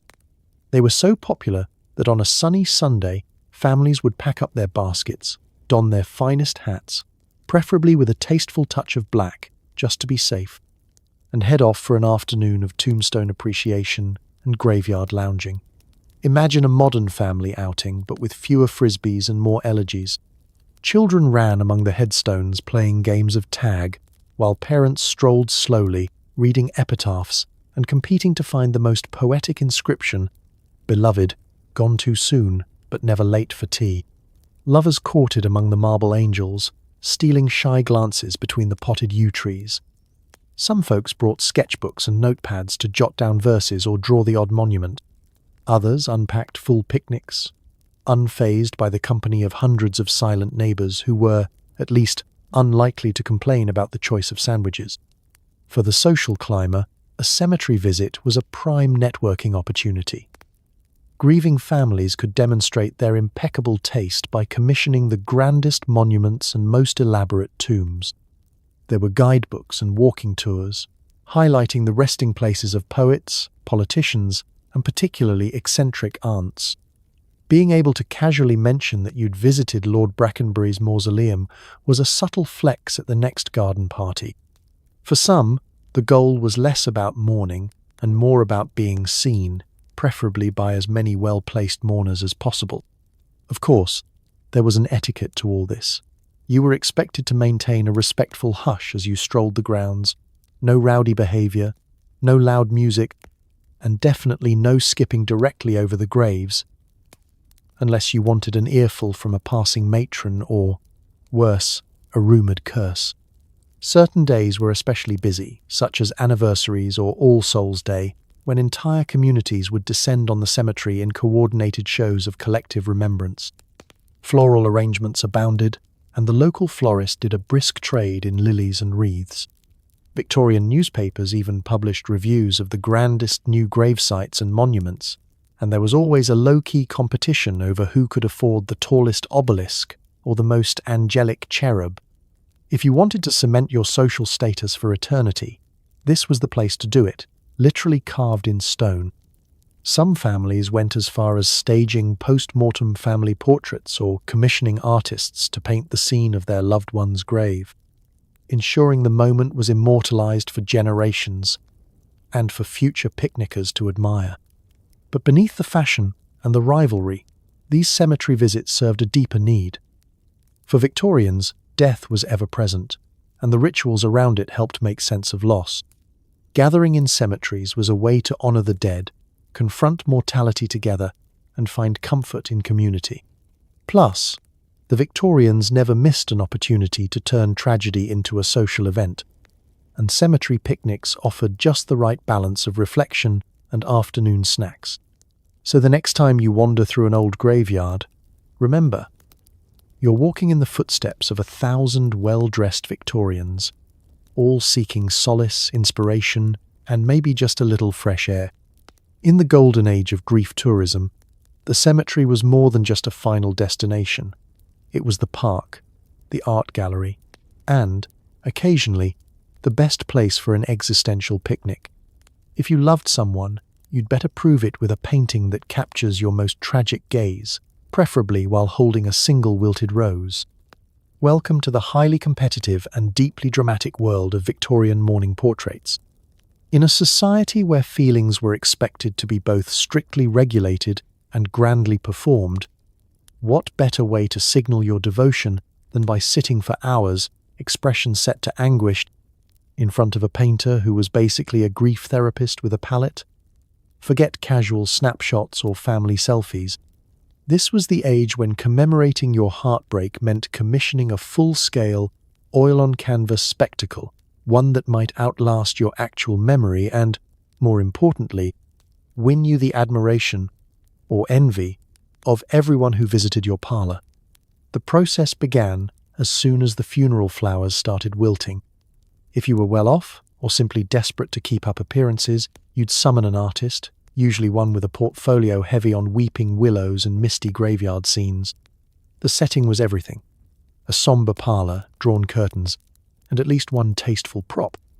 The favorite was, of course, the wilted rose, held gently in one gloved hand, signaling that, yes, you too were just about to fall apart from sorrow, but in a dignified, artistic sort of way. Children were often draped in black velvet, clutching memorial cards or gazing off into the middle distance of despair. Husbands, for their part, managed a stoic sadness, sometimes accented with a strategically tousled lock of hair or a book of melancholy poetry. As you posed, the painter would encourage you to think of loss and let the melancholy shine through. If your tears blurred your vision, even better. A truly committed mourner might even practice their tragic stare in the mirror for days beforehand, hoping to achieve that perfect combination of wistful, haunted, and quietly photogenic. Some families commissioned group portraits, each member arranged by degree of closeness to the deceased, eldest child looking most bereft, spouse doing her best, Queen Victoria, and distant cousins in the back trying not to look like they were just there for the biscuits. The real artistry, though, was in the details. Mourning portraits didn't just capture faces, they captured the whole vocabulary of Victorian sadness. There were black crepe veils rendered in exquisite, brushstroke detail, jewellery set with woven hair, and backgrounds so shadowy you could practically smell the fading lilies. If you could afford it, you might request the addition of a symbolic clock with stopped hands, a mourning dove perched on a windowsill, or an hourglass running out of time. In these portraits, no one ever smiled, unless it was that subtle Mona Lisa I'm coping, but just barely smirk that suggested resilience in the face of endless casseroles. Once finished, the portrait became the centerpiece of your grief gallery. It was displayed with pride over the mantel in the family drawing room, or, for the especially enthusiastic, in a custom-built mourning alcove. Guests were expected to pause, sigh appreciatively, and comment on how you truly captured the depth of your loss. For some, the unveiling of a new mourning portrait was an event in itself, a chance to outdo the neighbors and secure your family's legacy of tasteful sadness. But not everyone saw these portraits as pure performance.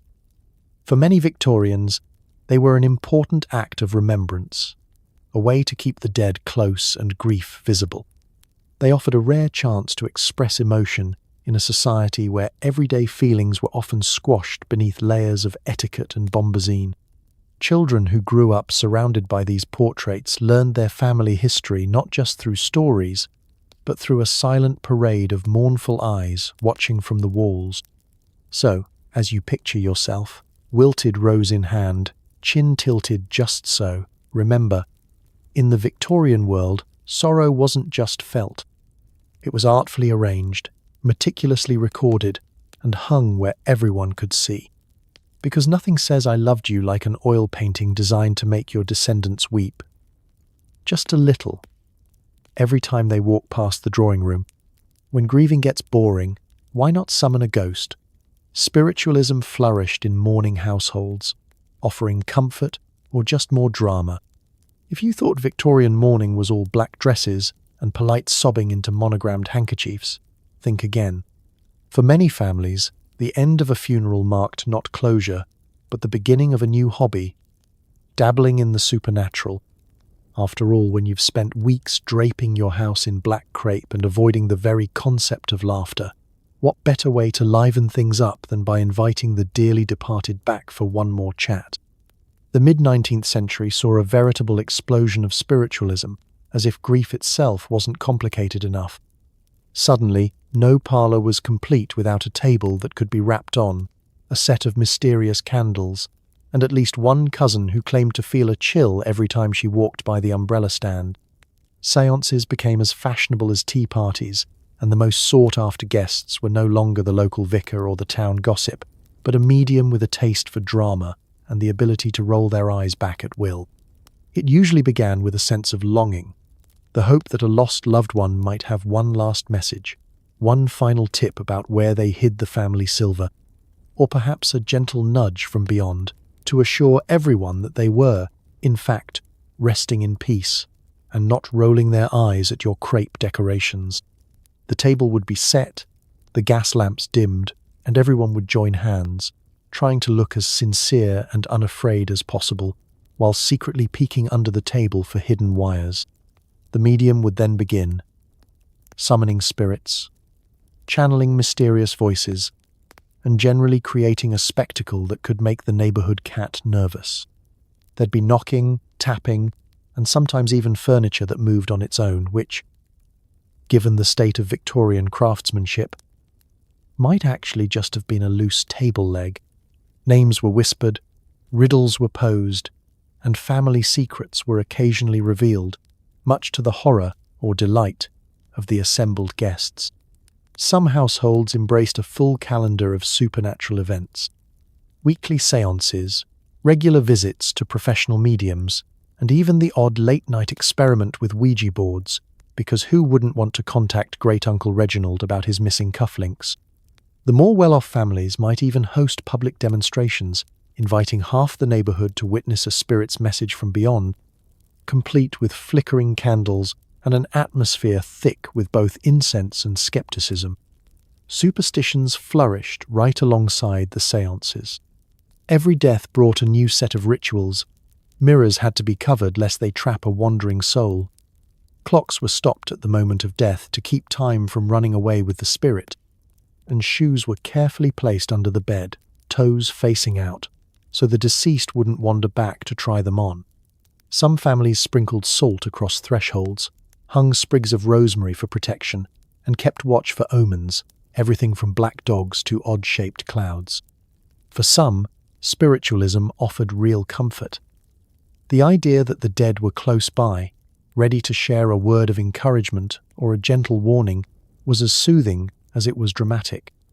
For others, séances were simply the Victorian version of game night, an excuse for a gathering, a bit of mystery, and the thrill of possibly seeing Aunt Mildred's lace handkerchief floating across the room. Skeptics rolled their eyes, believers clutched their amulets, and children listened at the door, equal parts terrified and intrigued.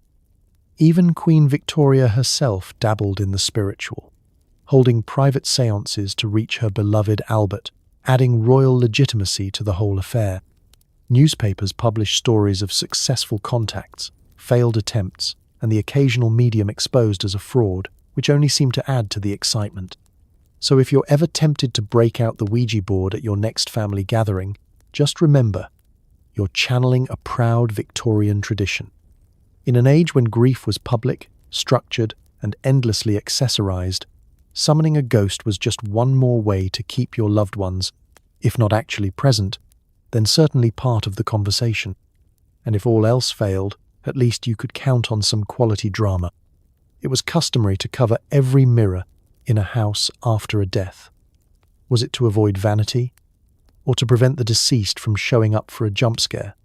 Either way, best not to risk it. In Victorian England, mourning was as much about controlling the environment as it was about controlling your emotions. And when it came to the domestic landscape, few things received as much urgent, slightly superstitious attention as the humble mirror. The moment a family member passed away, one of the first household chores, right after sending for the doctor and selecting the appropriate tier of black crepe, was to hustle around the house and shroud every reflective surface in sight.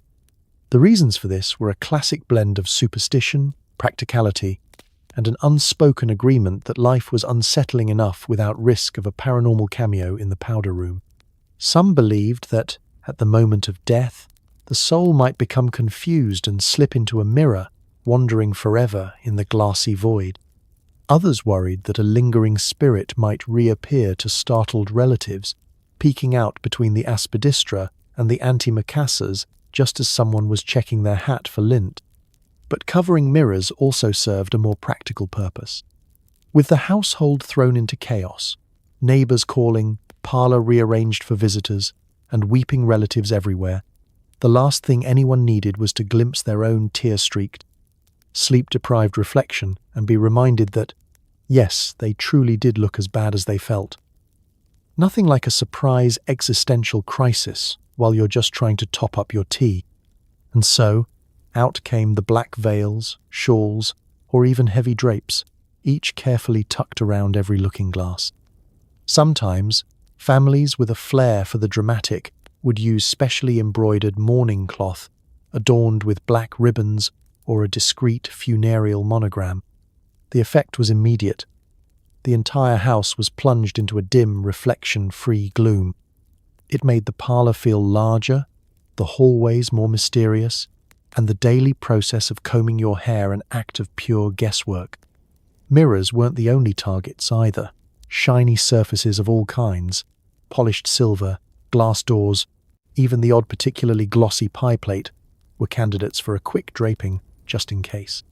Children were warned not to peek under the covers, lest they inadvertently catch a glimpse of something they couldn't unsee. Grown-ups, for their part, muttered nervous jokes about not wanting to meet Aunt Ethel again so soon, and hurried on to drape the next mirror. For the fashion-conscious mourner, this was a period of sartorial uncertainty. Without a single reflective surface available, you had to trust in muscle memory and sympathetic friends to get your veil straight and your mourning brooch at the correct, sorrowful angle. You might discover days later that your crepe had been caught in your bonnet, or that your entire left eyebrow had mysteriously disappeared. But in the grand scheme of things, fashion disasters were better than ghostly encounters, at least in the Victorian playbook. Uncovering the mirrors, too, was a ritual. It was never done all at once. The return to normalcy happened slowly. As the shock of loss faded, and the household slipped back into a rhythm that didn't require constant reminders of mortality. Only after the official mourning period did the black cloths come off, revealing a world of dust and, often a need for serious Windex. It was a small but powerful gesture. The house and its people could look at themselves again. To outsiders, all this might seem eccentric or overly dramatic, but in a culture obsessed with appearances, both literal and metaphorical, covering mirrors after a death made a certain, slightly spooky sense. It was about respect, superstition, and the fragile line between the living and the departed. Or maybe, as some secretly suspected, it was just another clever excuse to ignore your own bad hair day. So, the next time you catch your reflection and wonder if it's really you staring back, remember your Victorian ancestors. For them, a mirror wasn't just glass. It was a portal, a danger, and for a few solemn weeks, a silent witness to the mysteries of grief. And truly, in a house shrouded in black and sorrow, it was best not to risk a supernatural jump scare. Mourning wasn't just about loss, it was a great way to signal status. The more elaborate your display, the higher you climbed on the social misery ladder. In the great game of Victorian society, nothing was wasted, not even grief. If you think Instagram influencers invented the humble brag, you haven't met a well-dressed widow clutching her 5th monogrammed handkerchief while hosting an impeccably orchestrated funeral luncheon. In this world, heartbreak wasn't just a personal tragedy. It was an opportunity to showcase your family's taste, wealth, and, yes, your skill at managing a multi-stage emotional production with military precision. It all started with the public announcement. Obituaries in local papers weren't just to inform the community that Uncle Archibald had finally expired after a heroic battle with boiled cabbage. They were glossy advertisements for the family brand. The right phrasing, beloved, much lamented, deeply mourned by all who knew him, hinted not just at loss, but at a pedigree of sorrow and refinement. Names were dropped, titles recited, and every relationship highlighted, survived by his beloved wife, 3 devoted daughters, and a spaniel known for his melancholy gaze. It was a resume, but with more crying and slightly better paper. Then came the funeral, which in many ways was a public relations masterclass. A truly ambitious family might commission custom carriages for the procession, complete with ostrich-plumed horses, velvet-lined hearses, and enough black bunting to make a coal merchant weep. The route would be meticulously planned for maximum visibility, ideally passing by the homes of rivals and the windows of potential future in-laws. You wanted witnesses. You wanted your sadness, and by extension your good taste, to be on full display. If the neighbors weren't peeking through the drapes, whispering about the quality of your jet jewelry, you simply weren't trying hard enough. And what about mourning attire? Here was where the real competition began. The right shade of black was a moving target, shifting according to current fashion, the weather, and how close you felt to the deceased, or wanted others to think you felt. Custom mourning dresses and bonnets were a booming industry. Some families would order entire wardrobes for every phase of mourning, deep, half, and just a touch of lavender for Aunt Mildred's passing. Even the housemaids got a uniform update. The household dressed in unison like a somber but well-coordinated choir. No detail was too small. Mourning stationery with thick black borders, crepe-draped mirrors, jet and hair jewelry, black-edged calling cards, and ornate memorial cards all helped set you apart. The more elaborate, the better. After all, you were advertising your status as much as your sadness. If you could afford to hire a professional mourner to collapse spectacularly at the graveside, all the better. It sent a clear message. We don't just grieve. We grieve well. Even the length of your mourning said something. While etiquette books specified a minimum period, many families stretched their official sorrow out for as long as possible, just to underscore the depth of their emotional reserves. Social events were postponed, curtains remained drawn, and every visitor was offered only the blandest of cakes, all to prove that no, really, we're still absolutely devastated, thanks for asking. Of course, none of this was lost on the rest of society. The local busybodies kept mental scorecards, noting every deviation from the proper order of service, every lapse in crepe, every guest list snub. The ultimate nightmare? Being out-mourned by a rival family, especially if they managed to secure a slightly grander mausoleum or an extra verse in the funeral hymn, grief became a spectator sport, and even the sincerest sob was amplified or interrogated through the lens of social ambition. But behind the layers of fabric and etiquette, the real drive was simple. In an uncertain world, mourning rituals offered control, structure, and, if you played your cards right, a clear route up the social ladder. The Victorians turned grief into an art form, and in the process, made sure that even sorrow had a little silver, or jet, lining. So if you ever catch yourself worrying about whether your sadness is enough, remember, for the Victorians, misery really did love company, and the bigger the show, the higher the climb. At last, mourning ends. You step outside in colours again, half expecting your neighbours to clutch their pearls. Congratulations, you survived, and maybe learned the true value of a well-timed, discreet sigh. Emerging from Victorian mourning was a little like coming out of a very gloomy hibernation, blinking in the sunlight, and wondering what to do with a wardrobe that now looked like it belonged to a very stylish bat. After months, sometimes years, spent in ritualized sadness, the simple act of donning a colored dress or a patterned waistcoat could feel both exhilarating and deeply, deeply scandalous. Imagine standing in front of the mirror, now blissfully uncovered, holding a blue ribbon and hesitating. Is it too soon? Is it too bright? Will Mrs.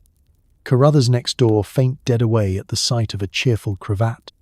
Victorian etiquette had rules for everything, but when it came to ending mourning, the guidelines got a little fuzzy. There were official periods. So many months for a parent, so many weeks for a distant cousin. But personal grief, of course, doesn't run on a timetable. The pressure to move on was quietly enormous, balanced precariously with the dread of seeming too eager for joy. The result was a strange, tiptoe transition where every new colour felt like a tiny rebellion, and every smile carried the faint whiff of guilt. Your first public outing in colour was a test of nerves and fabric dye. The safe choice was something understated, maybe a deep violet, a gentle grey, or a navy blue that could plausibly be mistaken for black by anyone squinting from across the street. A sudden burst of scarlet or bright yellow was out of the question, unless you wanted to provide fodder for weeks of parlour-room speculation. The bravest souls might try a soft mauve and hope the town gossips were feeling charitable. And then there was the sheer logistical challenge of what to do with your mourning wardrobe. By the end of mourning, your closet was stuffed with black bombazine, crepe veils, and sombre bonnets, outfits painstakingly acquired, endlessly accessorized, and now suddenly useless. Some families packed everything away, saving it just in case. Victorian life being as precarious as it was, another round of sorrow was never far off. Others tried to dye their mourning garments back to more cheerful hues, resulting in a generation of suspiciously purple trousers and charcoal-tinted frocks. Yet with freedom came a curious cocktail of emotions. There was joy, certainly, the joy of sunlight on patterned fabrics, the pleasure of a bright scarf, the simple luxury of not sweating under 3 layers of jet-black crepe. But there was also guilt. Did a flash of colour mean you loved less, grieved less deeply?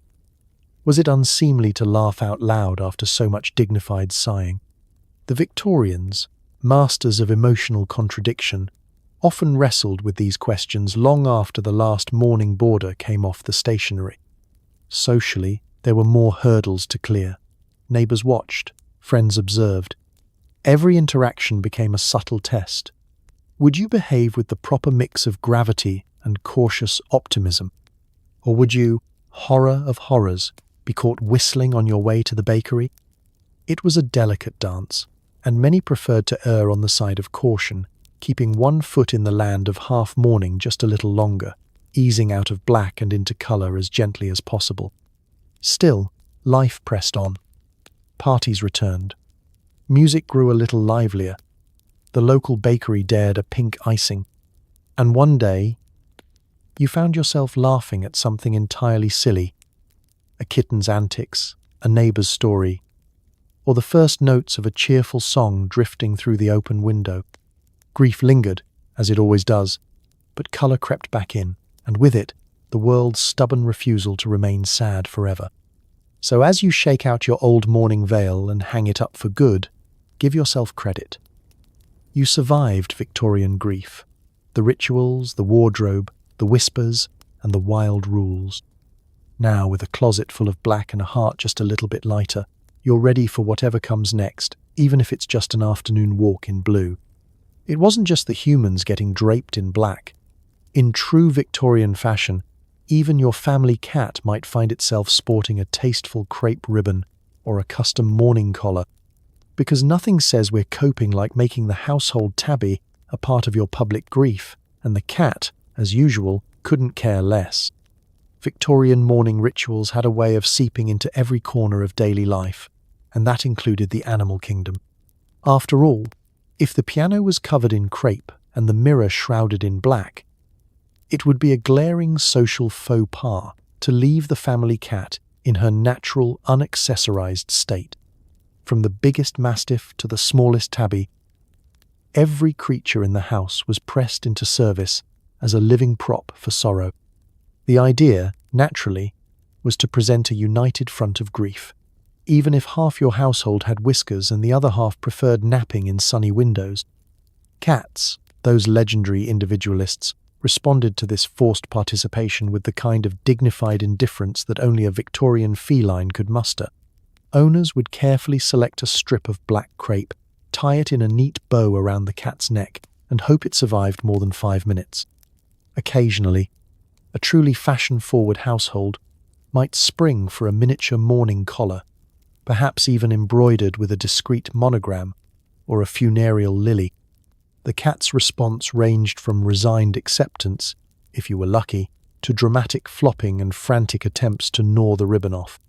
In every family, there was at least one photograph or painted portrait of a slightly rumpled, disapproving cat glaring at the camera, black ribbon slightly askew, channeling the spirit of all put-upon pets throughout history.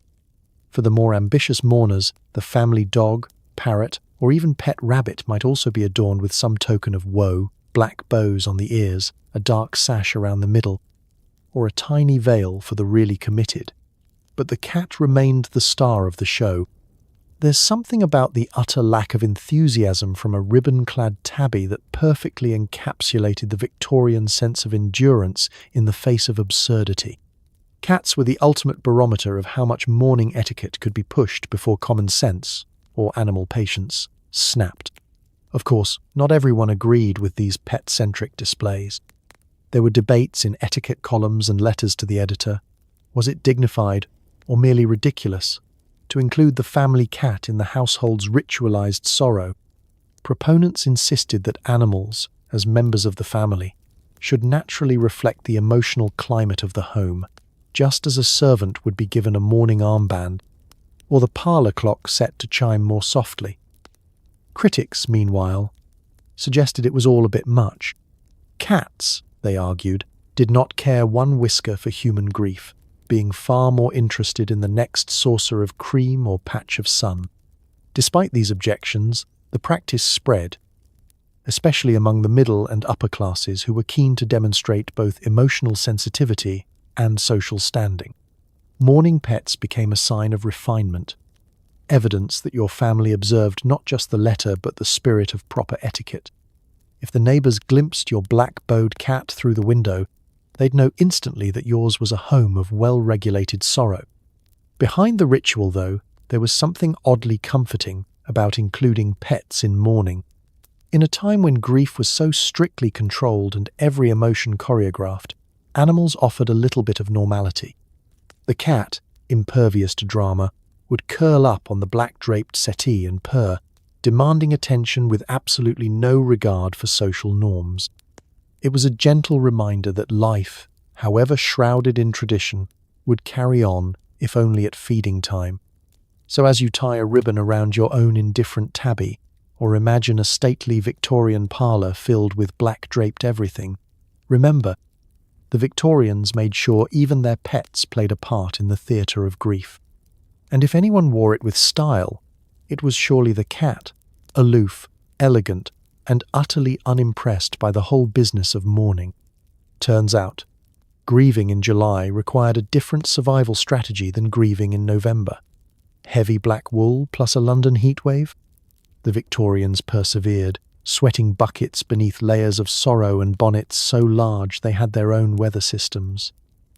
In winter, at least you had a chance of matching the gloom outside. Victorian mourning etiquette, as you've no doubt noticed, did not care one bit for the practicalities of weather. The rules were the rules, whether the mercury was shivering at 0 or trying to boil you alive in your own bombazine. If you lost a loved one in the height of summer, congratulations. You were about to embark on a journey of damp handkerchiefs, wilted lilies, and enough personal humidity to cultivate your own crop of melancholy mushrooms. Let's start with summer mourning, perhaps the cruelest fashion trial in history. Imagine yourself at a graveside, the air heavy with the scent of sun-baked lilies and dust. You're clad in head-to-toe black, woolen dresses, veils, gloves, and a bonnet with so many trimmings it threatens to block out the sun entirely, if only you were so lucky. Sweat trickles down your back, mixing with the prickly embrace of crepe. Even the family dog, sporting his own black ribbon, looks ready to faint. But the expectation is clear. You must look somber, not sunburned. Fanning yourself is permitted, but only with a discreet black fan, and never with anything as cheerful as a palm frond. Social gatherings in summer became slow-motion affairs. Windows were thrown wide, but the heavy black drapes blocked most of the breeze. Guests wilted quietly over their fruitcake, grateful that even the weak tea was at least cold by the end of the service. Outdoor funerals were an exercise in endurance. There are accounts of fainting spells, dozens of well-dressed mourners keeling over mid-hymn, rescued by a quick dash of smelling salts and a discreet trip to the shade. The more enterprising widows invested in black parasols, which provided precious little relief but at least offered an extra layer of mystery.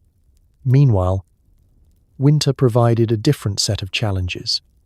On the one hand, the endless black layers were actually practical, keeping you warm as you shuffled through snowy graveyards and draughty churches. Your somber attire blended perfectly with the bleak grey skies. The downside? Nothing dried properly, and every trip outdoors meant another battle with mud, sleet, and the dreaded morning puddle, that perfect patch of slush waiting to claim your crepe hem or the unfortunate child consigned to the back row. Winter flowers, already sparse, looked even more tragic when frozen. Funerals risked turning into impromptu ice skating events, and the competition for the seat nearest the fire was fierce and unspoken. The food adapted too. Summer wakes featured cold ham, limp cress, and enough tepid tea to fill the Thames, while winter gatherings brought heavy cakes, hot broths, and rivers of weak sherry, anything to thaw the mourners and keep the conversation from freezing entirely. Both seasons had their own breed of complaints, whispered with extra vigour whenever Aunt Edith was out of earshot. Honestly, why couldn't he have died in spring? At least then the lilies would last, and my dress might stand a chance. But regardless of season, the performance of grief never wavered. Neighbours watched to see who dared lighten up in July, who bundled up appropriately in December, and who tried to cheat the weather by sneaking a lighter fabric under all those layers of black. It was a test of resilience and creativity, a reminder that, in the great Victorian drama, the show must go on, come rain, shine, or snow. So, as you picture yourself surviving the heat in 3 layers of wool or shivering decorously through another candlelit service, remember, the Victorians suffered for their style, for their sorrow, and for their unshakable commitment to proper mourning, no matter the season. Summer or winter, there was always a way to sweat or shiver with dignity. Victorian etiquette guides were crystal clear. Absolutely no dancing, giggling, or even whistling in the weeks after a death. A well-timed chuckle could ruin your reputation faster than a badly timed séance, so you learned to perfect the art of the dignified sigh and the mournful, unblinking stare. Grief in Victorian England wasn't just a personal journey, it was a public event, and fun was strictly off the guest list. If you were the type to lighten a mood with a witty remark or break the tension with an ill-timed pun, you were out of luck and possibly out of favour with your neighbours for the rest of the year. The ban on joy began the moment the black-bordered letter arrived and lingered like a particularly persistent cold, affecting every interaction, every sound in the house, and every wrinkle in your crepe veil. The rules were relentless. Laughter, in any form, was viewed with deep suspicion. A single giggle at the wrong moment, say, during the reading of a will, or over the third helping of brick-like fruitcake, could send a ripple of horror through the most battle-hardened mourners. Children were told to play quietly, preferably with black-ribbon dolls or very subdued marbles. Card games were replaced by Bible readings and solemn recitations. Even the family pets seemed to get the message, tiptoeing about with an air of respectful gloom, or possibly just confused by all the new ribbons. Public mourning meant not only presenting yourself in the proper attire, but behaving with the kind of restraint usually reserved for chess grandmasters and royal guards. You moved quietly, spoke softly, and, above all, avoided anything that might accidentally spark joy. Even innocent activities, singing a cheerful song, humming as you set the table, or cracking a private smile at the parlour window, were considered dangerously close to emotional treason. Those who dared indulge in forbidden pleasures risked being shunned, scolded, or, worst of all, immortalized as cautionary tales in the next etiquette column. Funerals and wakes were exercises in group self-control. There was always that one cousin who, in less mournful times, was a font of jokes and mischief, now reduced to monosyllables and tragic glances. Hosts provided the blandest food, the weakest tea, and the slowest possible conversation topics, all to maintain an unbroken wall of respectful monotony. After the mourners left, the family might sneak a smile behind closed doors, but never within earshot of the local busybody, who was always on the lookout for the first sign of inappropriate cheer. Of course, this all put immense pressure on the genuinely cheerful souls. Some found creative outlets, embroidering particularly sorrowful samplers, composing minor-key piano pieces, or writing poetry so bleak that even Edgar Allan Poe would have considered it a bit much. Others simply took up sighing as a new hobby, perfecting the mournful exhale and the world-weary thousand-yard stare. If you absolutely had to make a joke, it had to be drier than the tea biscuits and delivered so deadpan it would have gone unnoticed in a morgue. Ironically, the longer the mourning lasted, the more absurd the restrictions became. There are stories of households quietly descending into giggle fits behind drawn curtains, children daring each other to whisper silly rhymes, or even the odd daring uncle slipping in a forbidden whistle when he thought no one was listening. But for most, it was a waiting game, a test of endurance to see who could outlast the gloom with their dignity and reputation intact. When at last the mourning period ended, laughter returned to the house with the force of a spring thunderstorm.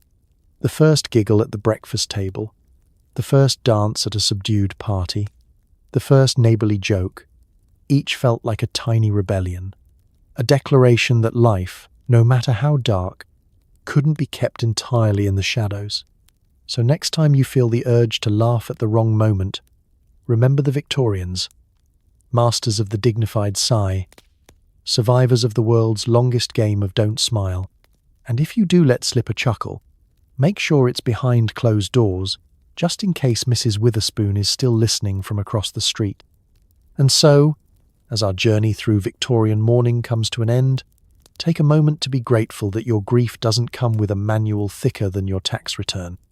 You've survived an era where showing up to brunch in anything less than full black could cause a minor scandal, and where even the family dog might be forced to mourn whether it wanted to or not.